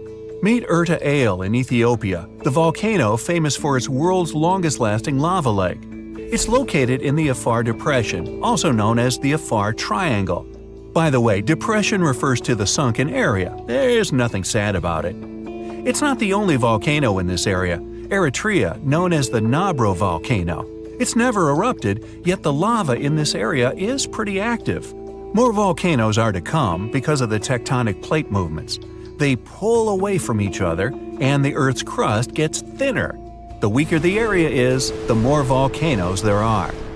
Okay, the plates are separating, and it's kind of inevitable. It's just the question of time. This process is also called the Afar plume. We'll get more volcanoes, it's inevitable either. But how does it happen? Remember that apple pie? Yes, it was delicious. Well, things are actually much more complicated. The outer layer we walk on is relatively delicate and is made up of multiple broken pieces. It's like the eggshell or a lattice top on a pie. Let's take a deeper look at all the ingredients of this pie. If you cut a slice, you'll see it's made up of many parts, and there's something called the asthenosphere under the lithosphere. It's part of the Earth's mantle. Yeah, complicated. So the asthenosphere gets heated from within, and it rises, just like the dough when you put it in the oven. Remember those cracks on the surface of a freshly baked loaf of bread? Man, I'm getting hungry. Anyway, this is basically what happens to the Afar Triangle, and those cracks make this area split, creating those famous rifts and valleys that will possibly become so large and will probably get flooded so that the world's sixth ocean will appear there soon. Or not. Nobody's sure about it. Okay, but since the tectonic plates and, which is logical, all the continents are always on the move, we'll probably have more continents in the future. The answer is yes and no. If a part of Africa does split, we'll get one more continent, which is going to be even smaller than Australia. But there's one more possible way of how things will go. Chances are, in the next 250 million years, in the distant 250 million years, there will be no more transatlantic flights. And a walking trip from Japan to Chile will be possible too. Way too long, but possible. It's all happening now, and the first results will be noticeable in some 50 million years from today. I won't be around then. Australia will move towards Southeast Asia, and it's going to fit in just perfectly. and Africa will be pushed to southern Europe. Still, these transformations will take a really long time. People and continents have something in common. Remember that continents move as fast as our hair and nails grow, just about 1.2 inches a month. Some of them move even 5 times faster though, but even this speed is too slow for 4,500 miles distance between Africa and Europe. One theory tells us the things we've already seen before. Well, you didn't see that with your own eyes, neither did any of your ancestors who came to America across the Atlantic hundreds of years ago. The fact is, all the continents were once one landmass known as the Pangaea supercontinent. Even though it formed over 300 million years ago and split about 180 million years ago, give or take, it might come back together. So kangaroos can easily migrate from Australia to the UK if they feel like it, but the latter might be accidentally crashed while all the continents merge together. The Americas would collide, Antarctica would drift to them, and it all will merge with the already collided Africa-Eurasia. In this scenario, one large ocean and one large continent will appear, namely Novo Pangaea. Another possible scenario claims the continents might merge into the uniform landmass or form a circle with a large sea inside and the super Pacific Ocean outside. This continent is referred to as Pangaea Ultima. The third theory might be already coming to life. The Pacific and the Atlantic Oceans might just cease to exist, forming the new ocean basin. Eurasia will be split to form a new ocean, and all the continents will migrate to merge into the supercontinent Orica. And the fourth and last theory claims that the Pacific and the Atlantic Oceans will remain almost unchanged, and all the continents but Antarctica will merge into one, leaving poor Antarctica even more isolated and abandoned than it is now. Nah, don't feel bad. Since all the continents keep drifting northwards even now, it's quite probable that almost all of them will meet up somewhere at the North Pole. Our planet has 5 oceans: the Pacific, Atlantic, Indian, Southern, and Arctic, not counting Billy Ocean. But it seems there's a 6th one out there too. It's just that you can't see it. Scientists have found evidence of large amounts of water hidden in the transition zone. That's the boundary layer that separates the upper and lower mantle of our planet. That boundary goes hundreds of miles deep down below the surface. Natural diamonds usually form in the mantle, but at depths of up to 155 miles.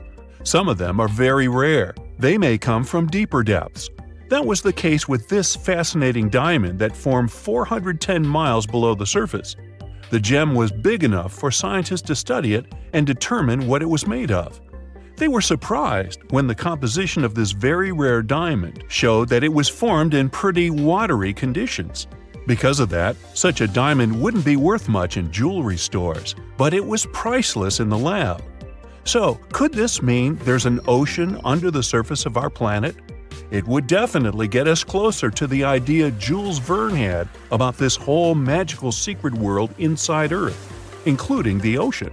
But that's not exactly the case. The water is there, true, but it's not like you can enjoy the view watching waves splashing around like on the surface of our planet. The water is actually stored within the minerals. That's why this area is so wet. Let's now move to Africa to keep up with the story, or to be more specific, to a spot called the Afar region.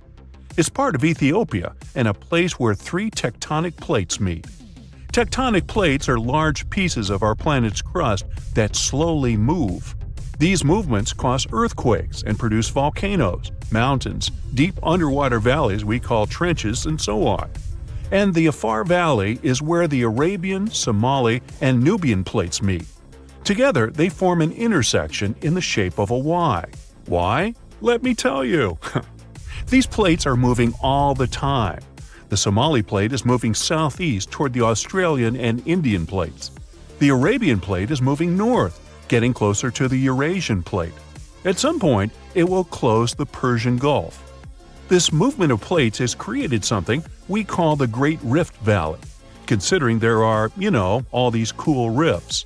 The Aden Ridge to the east, the Red Sea Rift to the west, the Oculus Rift and the East African Rift to the south. But the East African Rift is something we want to focus on, because this one could be the key to this potential sixth ocean, but this time on the surface. A continental rift is a spot where two tectonic plates that form a single continent start to separate. Here it's the Somali and Nubian plates. Together, they're parts that make up Africa. If they keep moving in separate directions, this currently continental rift may become what we call an oceanic spreading ridge. In other words, when the plates are far enough apart from each other, there will be an enormous crack between them. This way, magma will freely flow up from beneath them. It'll be cool and eventually start creating a new ocean floor. Africa will be split into two parts, and there will be a new ocean flowing between what will turn into two mini-continents. Nope, it's not time to get your swim trunks and sunscreen yet. Even if the Somali and Arabian plates do move far enough to form an oceanic spreading ridge, it'll take millions of years before this happens. So I guess it's more interesting to stick to exploring this sixth ocean below the Earth's surface for now. The idea of subsurface oceans goes beyond the borders of our planet. It's possible many moons and planets out there have them too. Our home planet is the only one we know about with consistent bodies of liquid water on the surface, true. In our solar system, we circle around the Sun in something called the habitable zone. The temperature and atmospheric pressure within this zone allow water to remain in liquid form all the time. But a couple of moons in our solar system could also contain significant amounts of water under their surface. Enceladus, one of Saturn's moons, is the first one. Enceladus is a small frozen ball 7 times smaller in diameter than our moon, but it's the 6th biggest moon of Saturn. Nearly a decade ago, a spacecraft found evidence that there was a large ocean under its surface. It found and sampled water from the eruptions that resembled geysers. A geyser is a rare type of hot spring that erupts and sends jets of steam and water into the air. You know, like Old Faithful in Yellowstone? Well, this water was erupting through fissures in the ice at the south pole of the moon. That means there might be a liquid ocean under the thick layers of ice. The ocean there is almost nothing like ours. The ocean on Earth is relatively shallow, on average 2.2 miles deep, and it covers 3/4 of our planet's surface. It gets colder the closer you come to the seafloor, and is warmer if you stay close to the surface because of the sun's rays. But the subsurface ocean on Enceladus is at least 18 miles deep. It's cooler at the top because that part is near the ice shell, and warmer at the bottom because of the heat coming from the moon's core. But both our ocean and the ocean on Enceladus are salty. Enceladus is one of the few places in our solar system that has liquid water, which makes it an interesting spot to search for signs of life. Another one is Europa, one of Jupiter's moons. Scientists think similar eruptions of water could be happening there. Knowing there are such geysers there tells us these moons have their own source of energy. Maybe the energy that makes the water erupt comes from gravity or radiation. The same energy could keep a large body of liquid water under the ice. It could even support some forms of life. There are thousands of planets beyond our solar system that orbit other stars. Some are even in the habitable zone. Over 1/4 of the ones that we know about could have liquid water, but the majority of them probably have oceans under their surface, like Enceladus and Europa. Pluto might be on this list too, since it's possible it hides a liquid ocean under its thick frozen shell. This subsurface ocean likely formed long after the dwarf planet did, after the heat coming from radioactive elements in Pluto's core melted some of its ice. There's also something called water worlds. Those are moons or planets with global oceans that are more common than we thought. I mean, some call Earth a water world too. 71% of its surface is water after all. And when you look at our home planet from space, you mostly get those blue marble pictures. When exploring other planets, especially those outside of our solar system, researchers often go with a policy of follow the water. After all, water is the main element we know that's necessary for supporting life. And when there's a water world that's close to its parent star, scientists assume it must have formed way farther and then moved closer once its orbit shrank. The composition of the planet was set when it was in a colder orbit, or, in other words, when it made a wider circle around its star. We call the process of orbital shrinking a migration, and if water worlds are really that common, it can be proof that migration really happens. Exoplanets are all those planets that orbit around other stars, not our Sun. Some exoplanets may have oceans that are way deeper than any of those in our solar system, hundreds or even thousands of miles deep. Our Mariana Trench is scary, and it's not even 7 miles deep. And those exoplanet oceans are, wow, almost bottomless. So look at this narrow passage between the north of Morocco and the southern part of the Spanish region. It's called the Strait of Gibraltar. There are only 8 miles between the two continents, but for some reason, there's no bridge, despite people having been dreaming for centuries about connecting these two regions.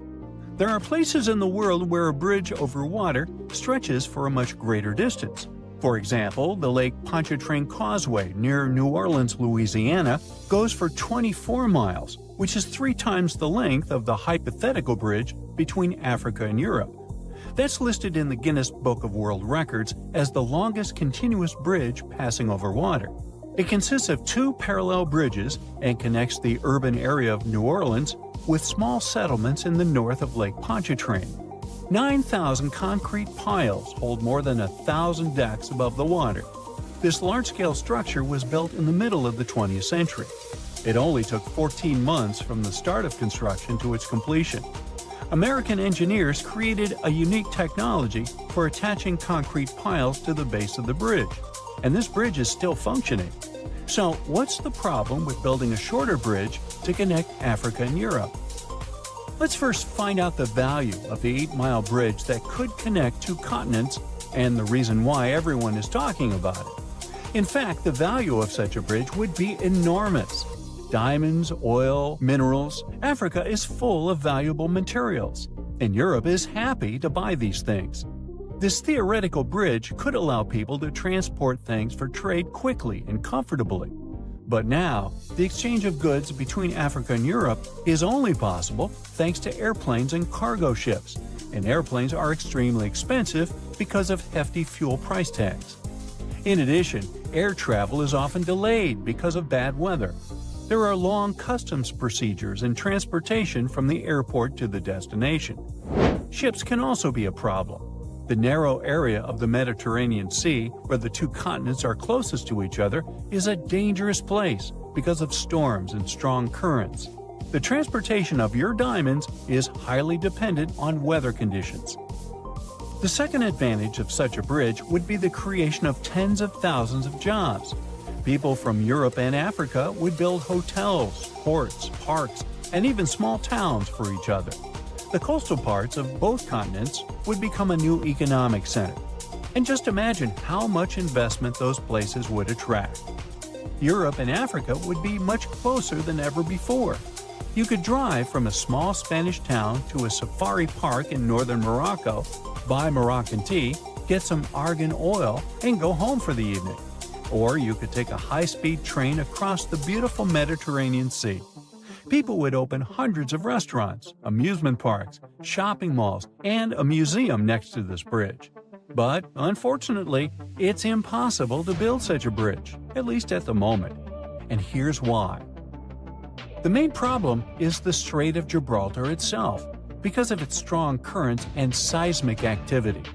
How can you start large-scale construction if, in a couple of days, an underwater earthquake can trigger giant waves and take all the ships underwater? Even if you build a bridge, rapid streams of water that constantly change direction can shake the entire structure and tear the connecting parts of the construction.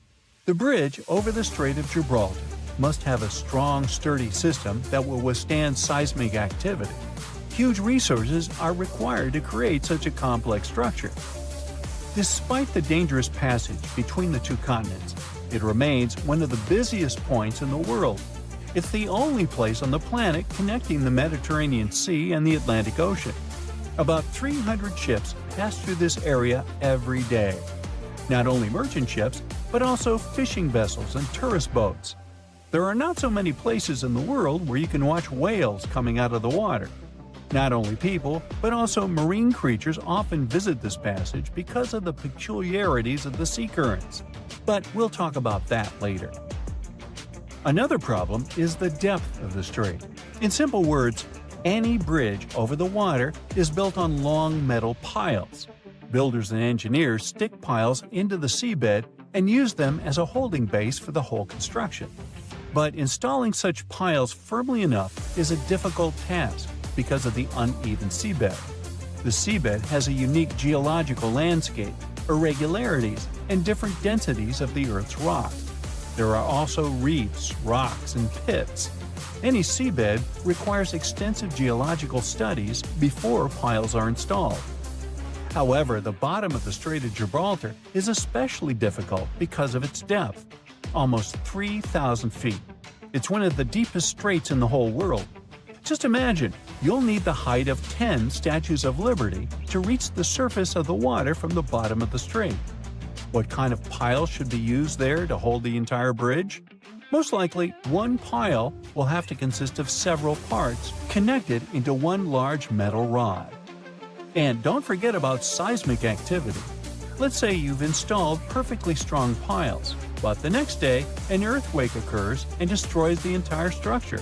And a strong current is carrying fortifications all over the Mediterranean Sea. The next problem is probably the most important one, because it concerns marine life. The Strait of Gibraltar has a high salt content. This natural element makes water heavier and makes it descend to the bottom of the deep Mediterranean basin.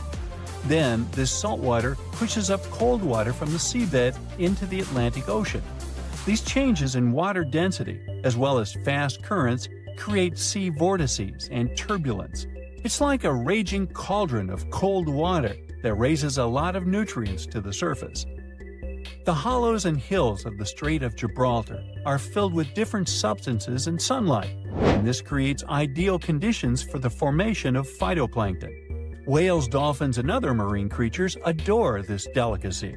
That's why you can see about 7 species of whales and dolphins in this place. What might happen to phytoplankton after the start of global construction? Carbon dioxide, crushed rock, tons of dust and ashes, falling building materials, all of this could significantly pollute the environment. Without phytoplankton, many fish would go extinct. Without fish, thousands of fishers wouldn't be able to get food and earn money. But even if the bridge was built, cars and trains would continue to pollute the air and water. This disruption of the delicate balance in this narrow strait can lead to larger-scale environmental disasters.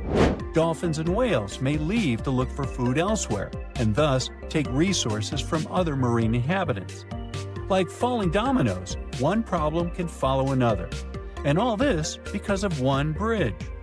In 2007, the Spanish Ministry of Environmental Protection introduced speed limits for all ships sailing through the strait in order to not disrupt the delicate balance of nature. At the beginning of the 20th century, a French engineer proposed a project of a bridge, but it was rejected because it was too complicated and costly. People also tried to develop a 23-mile-long tunnel, but this project also faced financial and technical difficulties. People are still dreaming of a bridge over the Strait of Gibraltar. Perhaps, in the future, when we develop cooler technologies, we'll be able to build this thing. Oh, by the way, there hasn't always been water between these two regions. In the distant past, the two continents were connected. The entire Mediterranean Sea is the remains of the Tethys Sea that existed before the era of dinosaurs. Then the African and Indian plates collided with the Eurasian one, and the Tethys Sea completely disappeared. In its place, a land bridge was formed that separated the Mediterranean Sea from the ocean. Without access to water, the sea dried up about 6 million years ago. But then, when the bridge came down, the water began to fill the dried-up pool. For tens of thousands of years, the narrow plate sank lower and lower, and the Mediterranean Sea eventually got its current water levels. It happened 66 million years ago. Hey, it could have been September. A massive asteroid slammed into Earth, bringing along chaos and devastation. The tragic aftermath of the terrifying collision led to the extinction of dinosaurs.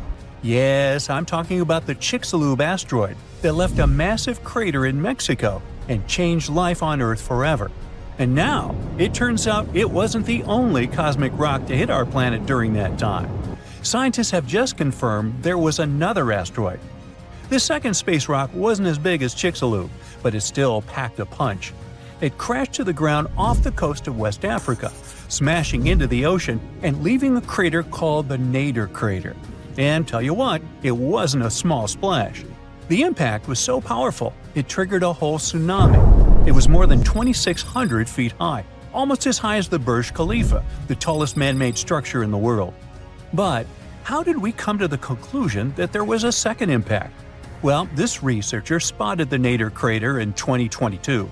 Dr. Nicholson was looking for some high-tech scans of the ocean floor when he noticed a massive 5.5-mile-wide depression under almost 1,000 feet of water. Well, he thought it could be an asteroid impact crater, but at the time, the evidence he had wasn't solid. But now, scientists have confirmed that this is the real deal. A second asteroid did hit Earth during the dinosaur extinction era. Now, let's see how they figured all this out. For one thing, there were those super high-resolution 3D seismic images. They allowed researchers to peel back layers of the ocean floor and get a crystal-clear look at the crater. It was like going from a blurry old ultrasound to the kind of 3D scans where you can see every little feature. Their findings confirm that the crater was left by an asteroid, somewhere between 1,500 to 1,640 feet wide. And it didn't just create a hole in the ground. The impact was so intense that it produced a central peak, formed escalating ridges around the crater, and even left a damage zone that stretched out for thousands of miles. Using those super detailed images, the scientists have managed to reconstruct what happened right after the asteroid hit the surface of our planet. First, it slammed into the ocean, creating an initial bowl-shaped crater. As the shockwave spread, the seabed was shaken so violently that it triggered landslides, and the soft sediment surrounding the crater collapsed inward, creating a noticeable brim. As you already know, the impact also triggered a tsunami, and it was so shockingly powerful that its waves didn't just go outward, they actually turned back towards the crater, leaving huge scars on the ocean floor. And this wasn't just one big wave. No, it was a whole series of them, a train of tsunamis smashing everything in their path. Now, this second asteroid impact is a huge deal for scientists. It's a rare opportunity to study a marine impact crater in such incredible detail. There are only about 20 confirmed marine craters in the world, and none of them have been captured with this level of precision before. Plus, this data allows scientists to test new ideas about how craters form in water. You see, unlike craters on land, marine craters are hidden under layers of sediment, which makes them tricky to study. But with this new 3D imaging, we can look at the crater in all its layers. It's like slicing into a cake to see what's inside. Dr. Nicholson and his team are now dreaming of drilling into the crater and recovering samples from deep below the ocean floor. This would allow them to measure the shock pressure during the impact and figure out what happened in the minutes, hours, and days following the collision. Of course, the Chicxulub asteroid is still the star of the show when it comes to the dinosaurs' extinction. This space traveler was giant, somewhere between 6 and 9 miles wide. It hit Earth at a devastating angle, sending vaporized rock and gas into the atmosphere. It caused an impact winter that lasted for 15 years, because all that stuff blocked out the sun and plunged Earth into darkness. Now, probably the most intriguing thing is that some experts think the Nader asteroid might have been a chunk that had broken off from Chicxulub before it hit Earth. It's still just a theory, but if true, it could mean that Earth got hit by a double whammy from space. Now, let's travel back in time to the year 1908 in Siberia. Look around. You see nothing but trees and rivers. And suddenly, a huge object, around 150 to 300 feet in diameter, dashes through the Earth's atmosphere. Is it a comet? An asteroid? Scientists aren't sure. What they do know for sure is that this intruder blew up in the sky over Tunguska, leading to one of the most powerful blasts in recorded history. It completely leveled the forest below, knocking out 80 million trees over an area of around 830 square miles. And that's an area larger than that of cities like Los Angeles or New York. The trees were literally flattened, and their trunks were stripped of branches. They were also arranged in a bizarre radial pattern around the epicenter. But what if this explosion had happened over a city? Every single building would have been destroyed, and countless lives would have been lost. Luckily, this disaster occurred in a super remote part of Siberia. The creepiest thing, though? When scientists finally reached the area years later, they found no impact crater. No wonder it led to even more mystery. The most logical explanation is that when the object went off in the sky, probably around 3 to 6 miles above the ground, it blew up before it could hit the ground, and still, it didn't stop the blast from leveling an entire forest. Fast forward to 2013 and another mind-blowing event, this time over a much more populated area, the city of Chelyabinsk. It was a regular February morning when an asteroid about 60 feet in diameter entered Earth's atmosphere, lighting up the sky. It was moving at a staggering speed of around 43,000 miles per hour. It blew up in midair, about 18 miles above the city. It was a horrific view, but luckily, the asteroid disintegrated high enough in the atmosphere without hitting the ground. If it had touched down, the city would have been in big trouble, because even though there was no direct impact, the explosion still created a shockwave that tore through the atmosphere, hitting the ground with enough force to shatter windows all over the place. The blast damaged around 7,200 buildings, but fortunately, there were no direct fatalities. Still, it was a major wake-up call. This wasn't just some far-off cosmic event like Tunguska. This asteroid exploded over a modern populated area, and the damage was very real. The good news? Scientists are getting better at spotting such objects before they get too close. Space agencies around the world, like NASA, are tracking near-Earth objects to figure out which ones could pose a risk. But as we can see from these two events, sometimes space rocks can still sneak up on us. And while the chances of a major impact are low, the stakes are really high. At the moment, there's one asteroid that NASA's keeping an eye on. It's called Bennu, and it's about the same size as the Nader impactor. Bennu is considered one of the most hazardous objects in near-Earth orbit.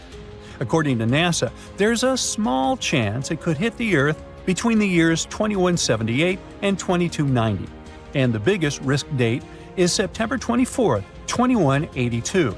But don't freak out just yet. The odds of the impact are only 1 in 2,700, but still, it's a reminder that Earth is always in the